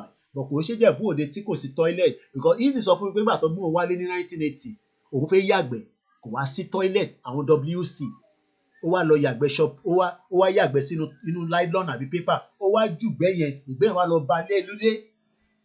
Torí kò yọ ọmọ yẹn pé báwo ni yẹn ṣe máa wá sí ilé tó sí toilet. Kò tí toilet bá wà omi ò débẹ̀. Ẹ lọ wo Linda Kejì. Ó post fídíò kan ní ìjẹta yìí. Gbogbo Lẹ́kí òfò wọn. Gbogbo mi bẹ dúdú popopopopopo ó yọ brown ni. Kò ṣe fi fọnu. Èmi ti rí yẹn ní 2015 báyìí mo kọ́ lọlé. Pàdé mi yẹn. Mo má dárúkọ lórí social media. Mo ní ilé tó ń gbé lélẹ̀. Èlò ló náà san ní bíbá. Ó sọ iye náà níjọ́ náà lọ́hùn. Omi bottle water ni mo fi fọnu. Mo lè ṣe omi ní tap kí n fi fọnu ọ̀bí mi dá. Ni mo ní báwo ni gbogbo ẹ̀ ó ní wò ó ṣáà máa wò ó tí ẹ bá ṣe manager ní bíbá yẹn. That was in 2015. Tó bá dẹ̀ wá London báyìí omi inú toilet wa àbí omi inú bathroom ló máa fi fọnu náà. Ó like KFC mo mọ tó wà ní KFC. Tó bá wá báyìí tó bá ti dé báyìí láti airport máa ní kí n bá wọn ra KFC wa. Àdìbì gidi ni. Àwọn tó lé fọ̀n tó lé kan náà gan. Gbogbo wọn dẹ̀ lọ́ ń ṣe Yorùbá nation. Àwọn kan ní gbójú títà ni. Ó wà l'Ábùjá yín bẹ̀. Gbogbo wọn àwọn kan dúró ní. Wọ́n dúró ní. Ẹ ní sóríire gbogbo yín ẹ̀yin tẹ́lẹ̀ ìfẹ́ Yorùbá nation. Ìwọ tó ò ní fọ̀n tó ò lé kan náà. Ó fẹ́ ẹ má yẹ kí n tún lọ sí. Ó fẹ́ kan náà àwọn ọmọ bàbá ọkàn. Èèyàn gidi ni. Àdìbì gidi bá pè ní sìn bá ní mo fẹ́ 5 billion á sì fún mi. Bọ̀ mo fẹ́ máa yọ lẹ́nu. Ẹ̀yin tẹ́ àná pé ebi Yorùbá nation kan ló ń pa wá. Bí àṣà bàbá mi kan sọ̀rọ̀ bàbá tó máa ń ṣe program yẹn. Bàbá yẹn ní àwa diaspora ló mú lára jù. Ó gbọ́dọ̀ mú wa lára because ara ń tàn sọ lélẹ̀ ọmọ tó ṣiṣẹ́ fún 12 years nínú military. Ẹ wá ẹni kò ní mú gbá àyà wa pé Yorùbá nation ò ní wà ní gbá àyà wa. Ó gbọ́dọ̀ wà ní gbá àyà wa. Mo dẹ̀ ní tó bá dalẹ̀ Yorùbá nation including Ọláyọmí Kóìkì ilẹ̀ gbọ́dọ̀ yọ̀ mí ni. Mo kí gbogbo èèyàn wa. Ẹ já padà sọ́dọ̀ ọmọ yẹn mo fẹ́ gbọ́ fídíò yẹn dọ́dẹ́lẹ̀. Joined full of hope, assuming racism had long been stamped out. Báwọn tó sọ wá òun rò pé racism ti lọ pé racism tóun máa ń gbọ́ nígbà táwọn grandparent ẹ̀ wá sí UK bí àwọn tó tẹ̀lé àwọn ship wa pé racism òun rò pé ó ti lọ ni racism lọ kẹ̀ ìtàṣe experience lójoojúmọ́ olúkálùkù ló lè sọ tọ̀dọ̀ tiẹ̀ racism ò tán bully ò tán lóòótọ́ wọ́n ṣòfin wọ́n ṣe gbogbo ẹ̀ pé kọ́ fi kọ́ bẹ̀ níbo tó bá bí ẹ̀dá àwọn ibì kan wà láwọn outside London yẹn tó bá lọ rìnrìn gbalagbala ìyá wa kan ní patí tí mo ṣe lọ patí tí ìkan náà àwọn mọ́mí wa Yorùbá nation ṣe ìyá yẹn ní alẹ́ ẹjọ́ kan àwọn ń bọ̀ láti ibi iṣẹ́ àwọn ìyá tó ti lọ ṣiṣẹ́ tó ń gbọ́ mama ìyá yẹn sọ pé bọ̀bọ́ yẹn wá ó já báàgì mọ́ àwọn lọ́wọ́ ó dẹ̀ mọ̀ pé lómi máa ń di báàgì ẹ̀mú mọ́ra wọn náà àwọn àti àwọn méjèèjì báyìí ọkọ̀ yìí wá lẹ́ẹ̀lẹ́ni wọn náà wọ́n ń pariwo help help ọkọ̀ wọn wà nínú ilé ń gbọ́ help kò mẹ́ni tó jẹ́ àwọn ọmọ wà nínú ilé wọn náà ṣáà yíra ó padà já báàgì yẹn gbà mọ́ wọn lọ́wọ́ ẹ̀mọ̀ obìnrin kò sí bọ́ ṣe lè bọ̀bọ́ yẹn já wọn nígbà táwọn wọlé báyìí bruises wà lọ wọn nígbà tọkọ àwọn rí àwọn pé kí ló ṣe làwọn ní àwọn làwọn pariwo help níta wọn ní eré tọkọ wọn ní tẹ̀dá tọkọ yóò tó lọ bá because ọkọ yín lè lọ túnṣe nǹkan tó yẹ kó máa detain sí prison wọn ní speed tọkọ àwọn fi jáde pé káwọn tẹ̀ pàdé ẹ̀ eléyìí ìjọ Saturday last week ṣèbí Saturday kan lélẹ̀ nísìn Saturday last week ni ìyá yẹn sọ fún mi o nígbà tá a lọ sí party yẹn èmi àti sister Elaine àwọn òbí kan wà ní UK you dare not tó bẹ́ẹ̀ àwọn ọmọ òfò yẹn wọ́n á kọ̀ pààyàn dànù ni wọ́n máa bá tiwọn lọ ni àwọn èmi inú wọn fẹ́ padà sí prison ọlọ́mọdé aṣàgbákò ara ń táwọn fararọ́ nìyẹn ìtẹ̀yìn fararọ́ nílé yàtọ̀ ebi gbogbo nǹkan lẹ́yìn fararọ́ àwọ̀ ebi oúnjẹ ló ń sè ní kíṣìnì sí gbogbo ẹ̀ tí ń ta sánsán wá sí bíbá but ìtẹ̀ fararọ́ kò ṣe experience ọmọ ìwọ̀n ó ń wonder pé I thought racism is gone. I thought racism is out of UK. Ẹ̀gbọ́n tó kò tó sọ ká tó máa síwájú tó yáṣẹ. For some reason, I thought someone in uniform was going to be professional, and I was very excited to be a part of that and just creating my own family within the army. Kerry-Ann became a face for army recruitment. She knew why the army wanted to appeal to the groups she represented. But she also became a target for abuse. I was extremely shocked because I really didn't experience such deep levels of racism. Yeah, I had to learn the hard way in the army. It got worse when she became an instructor at Harrogate. It's where the army trains junior soldiers from the age of 16. It's controversial, not least because in the past there have been allegations of bullying. Kerry-Ann says she witnessed it, but she too suffered at the hands of her fellow white male instructors. Kò lè yẹ orúkọ àwọn white tó ń sọ àwọn Lebanese olórí burúkú tó ń fìyà jẹyìn àbáwọn Chinese là ń sọ. À ń sọ̀rọ̀ pure white. Òyìnbó yàtọ̀ sóyìnbó. Òyìnbó tẹ̀yìn máa ń rí Nàìjíríà àwọn òyìnbó Lebanese ni.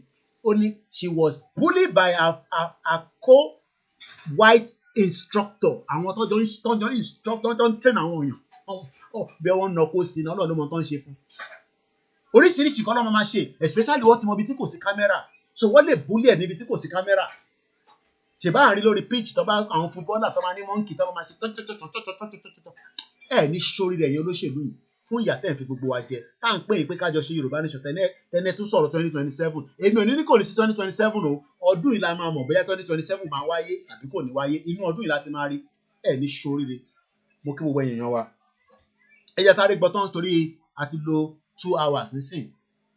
Àìtẹ̀tí mú orí nǹkan tí mo ṣe ń bá lọ but at least àti ní idea ara Commonwealth lélẹ̀ náà ọmọ Commonwealth citizen náà ni o ọmọ Commonwealth ẹ bọ́ ṣe ń abuse ẹ ìwọ tó wà Nàìjíríà ẹni tó wà ní UK wọ́n abuse ẹ èmi dẹ̀ ń sọ fún ìwọ tó wà Nàìjíríà pé tó ti rí nǹkan tó ń ṣẹlẹ̀ pé ká gba Yorùbá nation kó má bàa abuse oní náà onáwọn olóṣèlú ló ń sọ títọ́ oní Tinubu ló ń sọ títọ́ kí ni kan Tinubu pẹ̀lú ayé ẹ kí ni kan Rẹ̀mí lájọ́ tó ti pa yín ní Àkúrẹ́ nísìn ǹjẹ́ rí Rẹ̀mí Tinubu kó wá síbẹ̀ ǹjẹ́ rí Ṣèyí Tinubu kan rán wá pé àwọn tó ń pa lákùrẹ́ tẹ̀ lọ máyè kíkó ìkì máa bú wa púpọ̀ ìwọ náà lọ síbẹ̀ my father ló ń ṣe comedy ló ń ṣe skit olórí burúkú ọmọ òfò torí tó bá ń ṣọmọ òfò ni wọ́n ń pa àwọn ìran ẹ̀ kò lè jọ́ lójú nígbà tẹ́ pé àmọ́ bí Rẹ̀mí Tinubu gangan ni wọ́n ti lọ gbé oko Fúlàní ló fi fi bóyún ẹ̀ oríṣiríṣi ló ń ṣẹlẹ̀ nílẹ̀ Yorùbá nísìnyí náà mọ̀ ó lè jẹ́ bàbá ẹ̀ táwọn arò pé bàbá ẹ̀ ni bàbá ẹ̀ ó lè jẹ́ ọ̀tọ̀ lẹ́ni tó jẹ́ bàbá ẹ̀ ó lè jẹ́ bí Fúlàní gan ni Ṣèyí Tinubu báyìí la ṣe fi mọ̀ ọmọ ti dàpọ̀ mọ́ ní Mercy torí tó bá jẹ́ pọ̀ ọmọ dáadáa ni Ṣèyí Tinubu ni á ṣàgbọ́ pé wọ́n pààyàn lákùrẹ́ tí Gani Adams ò bá lè lọ òun á tẹ̀ lọ á lọ ṣàkárá níbẹ̀ pé ìyẹn ọmọ Yorùbá má bínú wọ́n pa yín màá bá bàbá mi sọ̀rọ̀ a máa wá nǹkan tá a máa ṣe sí àkóbọ̀ gidi fún àwọn Àmọ̀tẹ́kùn torí Ondo State nìkan làmọ̀tẹ́kùn ti ń ṣiṣẹ́ àwọn tó kù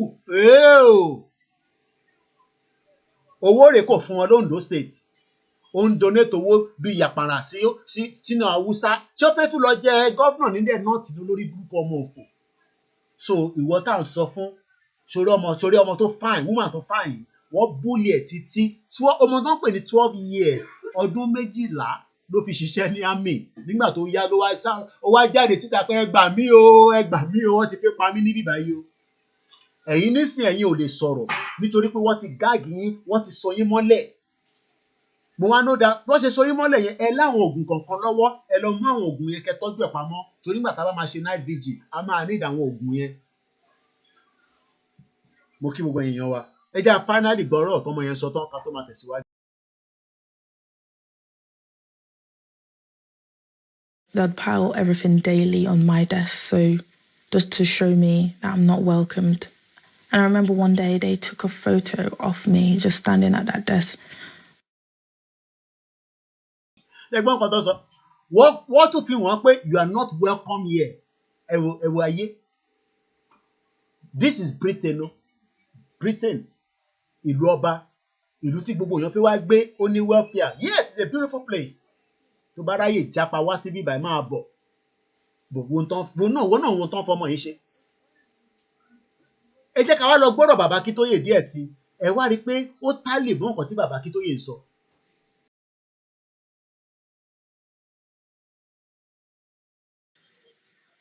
Before his death.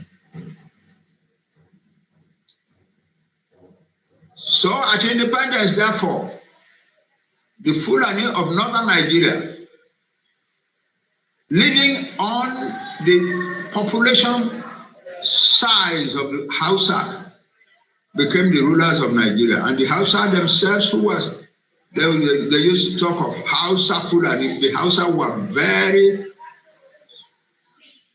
viciously suppressed, so that Hausa Fulani meant essentially simply Fulani. And the Fulani regarded their duty as not to develop Nigeria, not to develop a country. They didn't know what to do to develop a country. They didn't have the education. And these are the kind of people we want to stay with. Because of the time, we're going to move swiftly ahead because I still have some other areas I want to cover. My name is Olami Koiki as we are reviewing the Commonwealth. Now, ẹ jẹ́ ká ka díẹ̀ sí nípa Commonwealth tá à ń sọ̀rọ̀ yìí. What keeps African nations in the Commonwealth?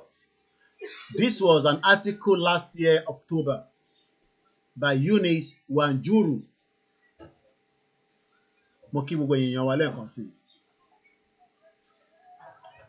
Commonwealth member countries are calling for restitution. Kí ló ń pè ní restitution? Àwọn ìbò ńláńlá báyìí ó máa ń bẹ̀ mí lẹ́rù. So man like I break it down. Kí ni meaning? Restitution. Tá bá sọ pé Restitution. Tí wọ́n bá sọ pé Restitution. the restoration of something lost or stolen to its proper owner. Ẹ ti jí nǹkan lẹ̀ Yorùbá, a fẹ́ padà síbẹ̀, ọmọ Yorùbá ń takò. Kẹ́rí pé lórí burúkú lọmọ Yorùbá yẹn. Torí ọmọ Yorùbá ò gbọdọ̀ máa tako àwa tá à ń sọ pé afẹ́ ẹ lè máa tako àwọn olóṣèlú bọ́kẹ́ tún máa tako àwa pé àwa tá à ń ṣe Yorùbá nation olórí burúkú ọmọ àlè ni wọ́n gbọ́dọ̀ jẹ́ nìyẹn. Because restitution in tó ń pè bẹ́ẹ̀ tá a bá sọ pé Restitution. the restoration of Yoruba stolen identity. Restitution. The restoration of Yoruba glory. Restitution. The restoration of Yoruba identity. Restitution. Ìran Yorùbá gbọ́dọ̀ jẹ́ ògo adúláwọ̀. Restitution. Kí ló wá sọ pé ọmọ mi nínú ẹ̀mọ́? Ẹbí wọn mo ti ṣàlàyé fún ẹ. But àwọn òyìnbó ò fẹ́ yẹn. Wọ́n wá ń sọ pé Commonwealth countries are calling for restoration over transatlantic slave trade. Ẹlòmíì ò mọ trade kò mọ̀ fún àwọn màmá ẹ̀, àwọn màmá ńlá ẹ̀, àwọn bàbá ńlá ẹ̀, wọ́n kó wọn lẹ́rú ni. Èmi dé point of door of no return ló ń pè. Door of no return. Èmi débẹ̀ ní Kútọ́nù. Wàá sunkún fún ìran ẹ̀. Ìwọ máa lè. Ìwọ tó ò mọ̀ yàtọ̀ ẹrú tí wọ́n fi wá jẹ. Door of no return. Koiki Media. Mo ń bọ̀, èmi débẹ̀. Èmi Ọláyọmí mo débẹ̀. Koiki Media mo fẹ́ sọ tó lọ gbé Wikipedia wá. Ṣé Wikipedia mo ní kó gbé fún mi ni? Koiki Media. Èmi náà débẹ̀. Èmi náà ti ní landmark òkè pọ̀ tí gbé wá sórí Google báyìí. Ó dà wọ́n sì ń ṣòjóró ni. Door of no return. Kí ló dé tó ń fún mi ní Wikipedia? Ta ló bẹ̀ ní Wikipedia náà? Ṣé Koiki Media ní Wikipedia bó ló ṣì ní kíní ìlú tó ń bastard?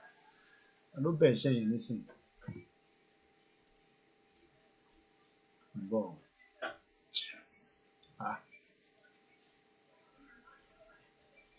Door of no return.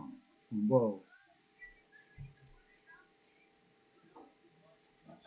Ọ̀dà ẹ̀já lọ sí Facebook mi. Olórí burúkú ni Wikipedia àbí Google dẹ̀. Wọ́n ń ṣòjóró. Wọ́n tẹ door of no return. Ó ń fún mi ní nǹkan mi. When I got there, I felt the energy.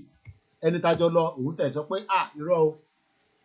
òun máa wà ní ṣẹ́rí sórí bó ṣe kó wa lẹ́rú ọmọ àlè tó fẹ́ Yorùbá tó fẹ́ Nàìjíríà sórí náà sórí bó ṣe sọ àwọn èèyàn pa bó ṣe so wọ́n níjọ́ náà lọ́hùn náà nìyẹn tó ń kó wọn lọ lẹ́rú sórí can you see it sórí ní kweda door of no return ló ń pè bẹ̀ yẹn sórí bó ṣe kó wa lẹ́rú sórí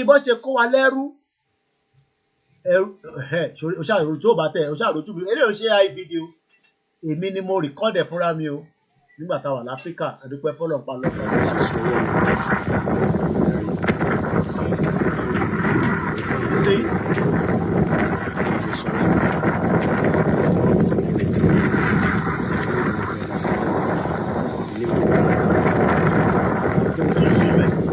Bó ṣe sọ àwọn ọmọ kó o lè understand ẹ nígbà tó yẹ pé ara iṣẹ́ tí mo lọ ṣe nígbà tí mo lọ lé nìyẹn iṣẹ́ gidi ńlá tó easy ṣe rí picture ọmọ sí mi lé nígbà tí mo ní wọ́n graduate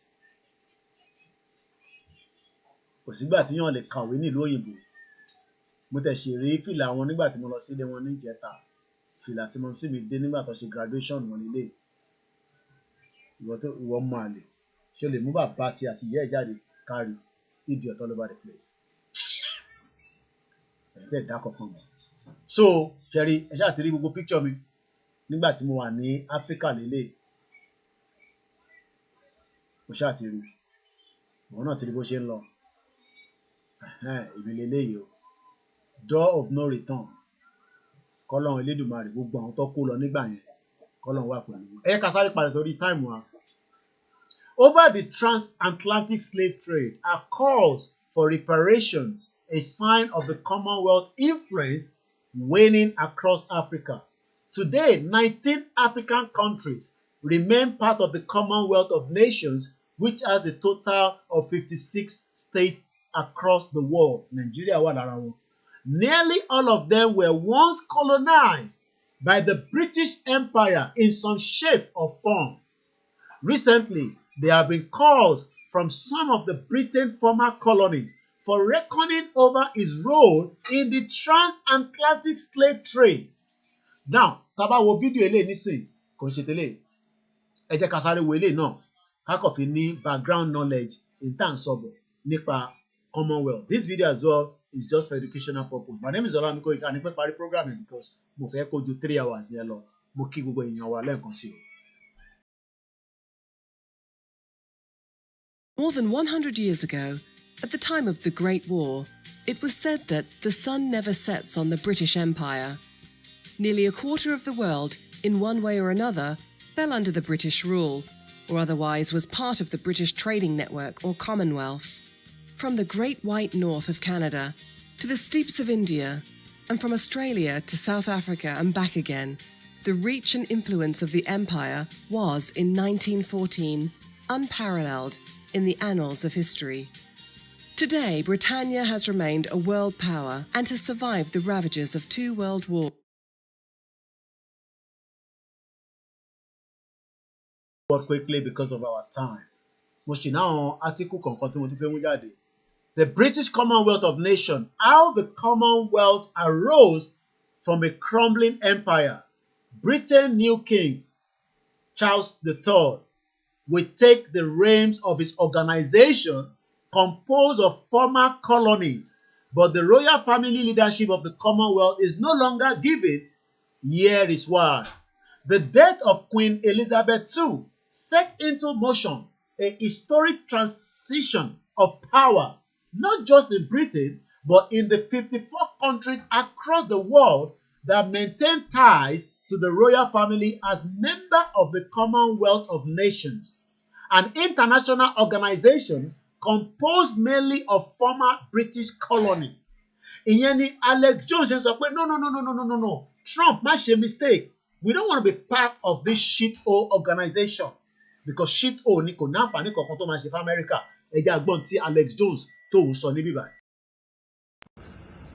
Trump came out yesterday in response to Keir Starmer announcing the news that the secret message that King Charles is going to bring next week to President Trump at the White House is an invite to be a member of the British Commonwealth, an associate member.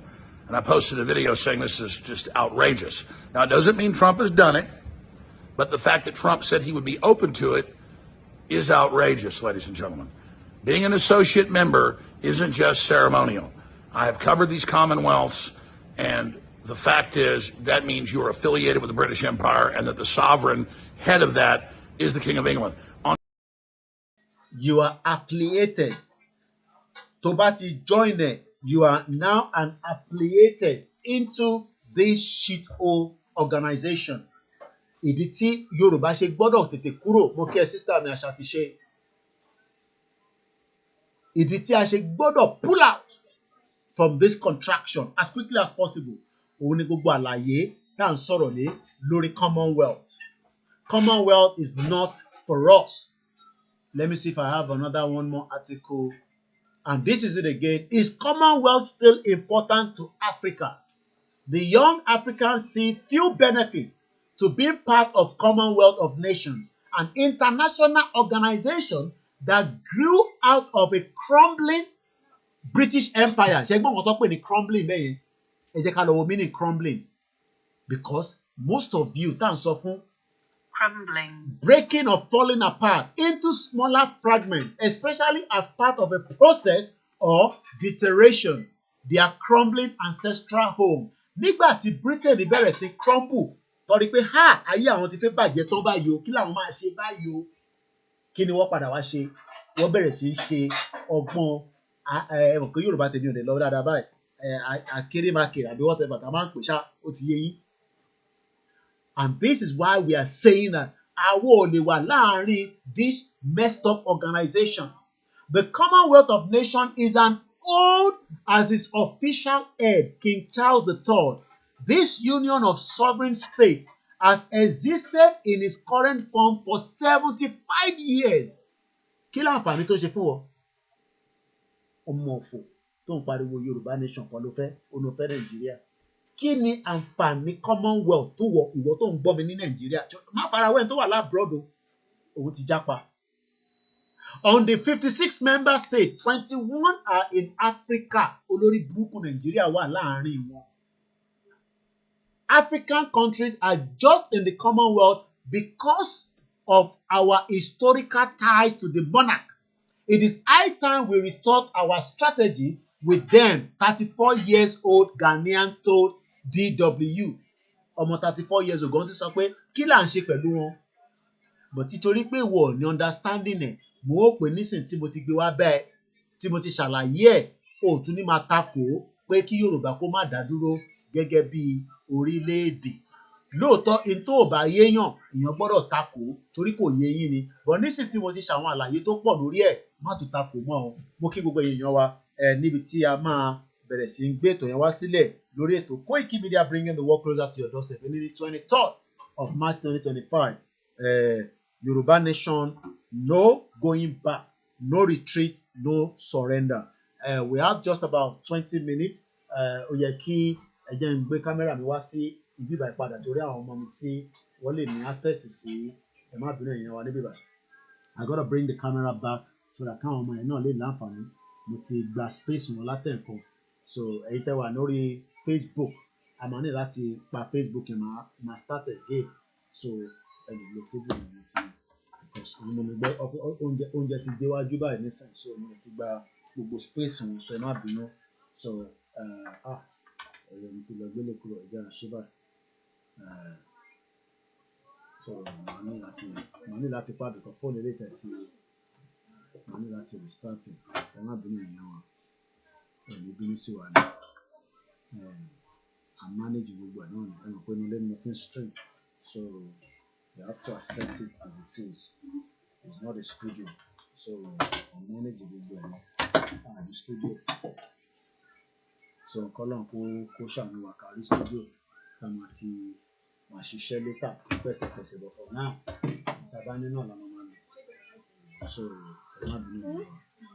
Wọ́n adjust àwọn because àwọn phones kan wọ̀ sí lórí software wọ́n kọ̀ wà live lórí fóònù mi, so mo ní láti ṣe adjustment, so bá ń ṣe nísìnyí so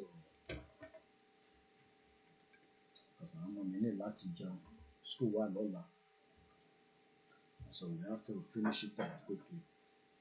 Àfi tàbá kọ̀rẹ́ tó fẹ́ pè wọlé mo lè fi àyè sílẹ̀ pé fún phone call fún bí just few people tó bá lẹ́nu tó ní kan tó fẹ́ béèrè fẹ́yìn tẹ́ ń béèrè pé báwo ni night vigil máa jáde kò ní pẹ́ mọ́ I can assure you that kò ní pẹ́ mọ́ so kólúkálukú lọ múra sílẹ̀ ni ẹ má bínú o cause Facebook ẹ̀ mọ́ láti end there as well kọ laptop tá a fi ń gbé sí iwájú ọ̀mí ti rí jọ laptop ẹ̀ káwọn máa ń lè ráyè wọ́n lè ráyè jókòó kò easy bá ṣe manage látọdún mẹ́rin nìyẹn tó lórí burúkú wọ̀pọ̀ máa sọ pé kinní kan àwọn ọmọ ọlọ́mọ nísìnyí wọ́n inconvenient àṣetorí ọ̀la wọn náà so at least space ti wà nínú pálọ̀ fún wọn nísìnyí so mo kí gbogbo èèyàn wa mo kí yín lẹ́ẹ̀kan sí as I'm going to be winding down this particular transmission mo rò pé àtútù rẹ́kọ̀ọ́ bíi méjì kọ́ nínú kan tí a sọ̀rọ̀ lé lórí tá a bá rí ẹni tí ó tún nìkan tí ó fẹ́ fi kún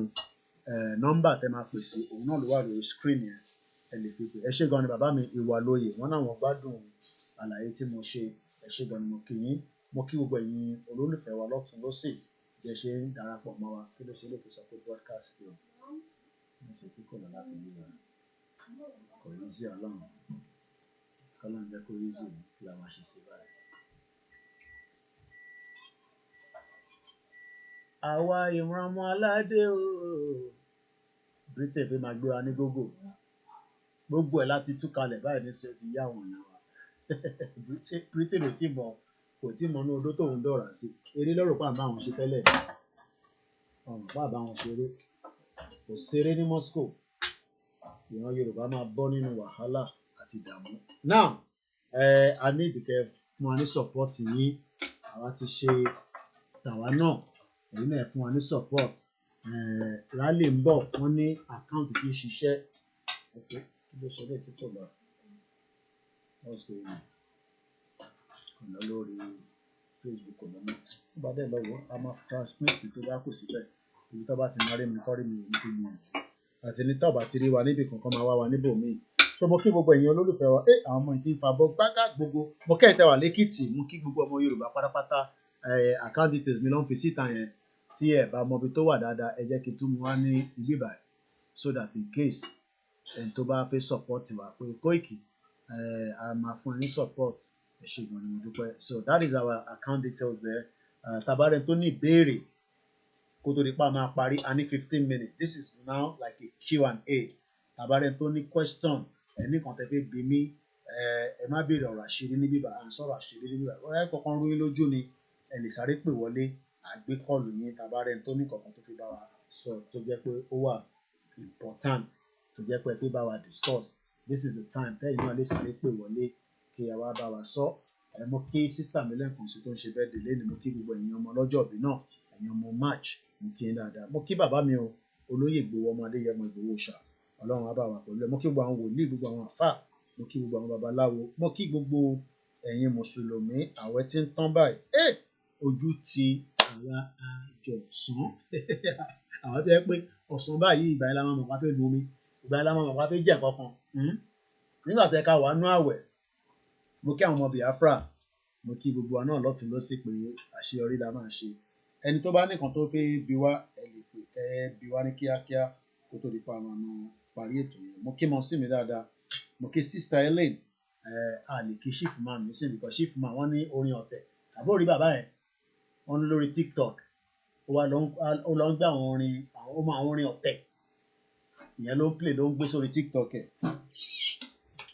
àwọn bàbá kábàkábà kọ́lọ̀ kó ṣàánú wa so tabarẹ tó nìkan tó fi bi wá this is the time to ask as well if you have one or two things you want to know you have one or two things that you are confused about this is the time to ask mo kí gbogbo ẹ̀yin tẹ́ wà ní gbogbo ilẹ̀ Yorùbá pátá Ọlọ́run bá ń dúró tì yín àṣeyọrí la máa ṣe mo kí bàbá má sunkún mọ́ mo kí prophet bẹ́tọ̀ gbogbo àwọn wòlíì prophet Adébáyọ̀ mo kí GR1 mo kí bàbá mi Stephen Emmanuel mo kí bàbá mi Alábí mo mọ̀ pé wà lábẹ́ ètò lẹ́wà mo kí gbogbo ọmọ Yorùbá ní UK mo kí ẹ̀yin tẹ́ wà lamẹ́ríkà mo kí prophet Ológunlúwa àwọn náà wálé imagine all these are expensive trip prophet Ológunlúwa náà wálé nígbà tí èmi náà wà ní Africa you know mo kí Gani Alágbàlà àwọn náà wá sílé All these are very expensive trade. So ẹjọ́ ẹ ṣàánú wa ẹ ràn wá lọ́wọ́ ẹ fún wa ní pounds ẹ fún wa ní náírà ẹ dẹ̀ fàdúrà ràn mí lọ́wọ́ pé àṣeyọrí ni gbogbo wa máa ṣe mo kí gbogbo ọlẹ́ẹ̀kan sí i báwọn ọmọ ìṣe ń jẹun náà báyìí bẹ́ẹ̀ ló ṣe jẹ́ kẹ́yìn náà máa jẹun nílé kò jẹ́ kébi máa pa wá rárá ẹ ti understand but it is what it is you know the shit whole country kò like wa rárá ìyẹn ni Britain ṣe ń sọ pé by 2075 Nàìjíríà máa dá Britain ló sọ yẹn o wọ́n sọ pé by 2075 èmi àti pé 94 years old ọ̀bí à 95 ìjọ ìlànà àjọkò tì yẹn gbogbo yẹn náà ìrọ́lọ́ ló bá dé so this is not the time to joke this is the time to be truthful with ourselves àwọn tó believe in it is fine àwọn tá believe in it ẹ jẹ́ ká gbà gbọ́ délẹ̀ ẹ má yẹ ká dispute ẹ má yẹ ká máa wò pé kò ní ṣeé ṣe kò sí nǹkan tó ṣeé ṣe ó possible gan so we're just about 13 minutes tábà ti rẹ́ ní ìbéèrè kankan á jẹ́ pé àti mọ́tò yẹn wá sílẹ̀ díẹ̀díẹ̀ mo kí Mr. Joseph Ọ̀ṣẹ́gun ni mo kí Mr. Kinlade mo kí Abdulrahman mo kí gbọ́dọ̀ wà nílùú Ìbàdàn mo kí ìtùnú àwọn tìlárò nìyẹn mo kí ẹ dáadáa sísítà kò dé bàjẹ́ fún ẹ bá kí girama àdúrà wa gbà àníṣe lásán gbogbo yín ọkàn yín máa balẹ̀ ní farabalẹ̀ ó kù díẹ̀ ẹ ṣáà yẹ ká tẹ̀ sí gbogbo olójú gbogbo àwọn olóṣèlú olè election tí ń bọ̀ nísìnyí gbogbo owó tó ti há bọ̀ á bẹ̀rẹ̀ sí fún síta nígbà tó ti fi àjà àwọn èèyàn títí owó tó yẹ kó fi ṣe ẹ̀rí tí dino malaye ojoojúmọ́ nìyẹn ló ń ṣe Instagram video owó tó yẹ kó lò fún aráàlú ó ti dá lò fún rẹ̀ àwọn olè àwọn jàgùdà àwọn kéèyàn kan máa ní àwọn nìkan lọ́ fẹ́ ní Mr. Ọláwọ̀nyí mo kí ń jàre ṣàlàfíà lẹ́wà ń bẹ̀ mo kí gbogbo èèyàn wa mo kí gbogbo wa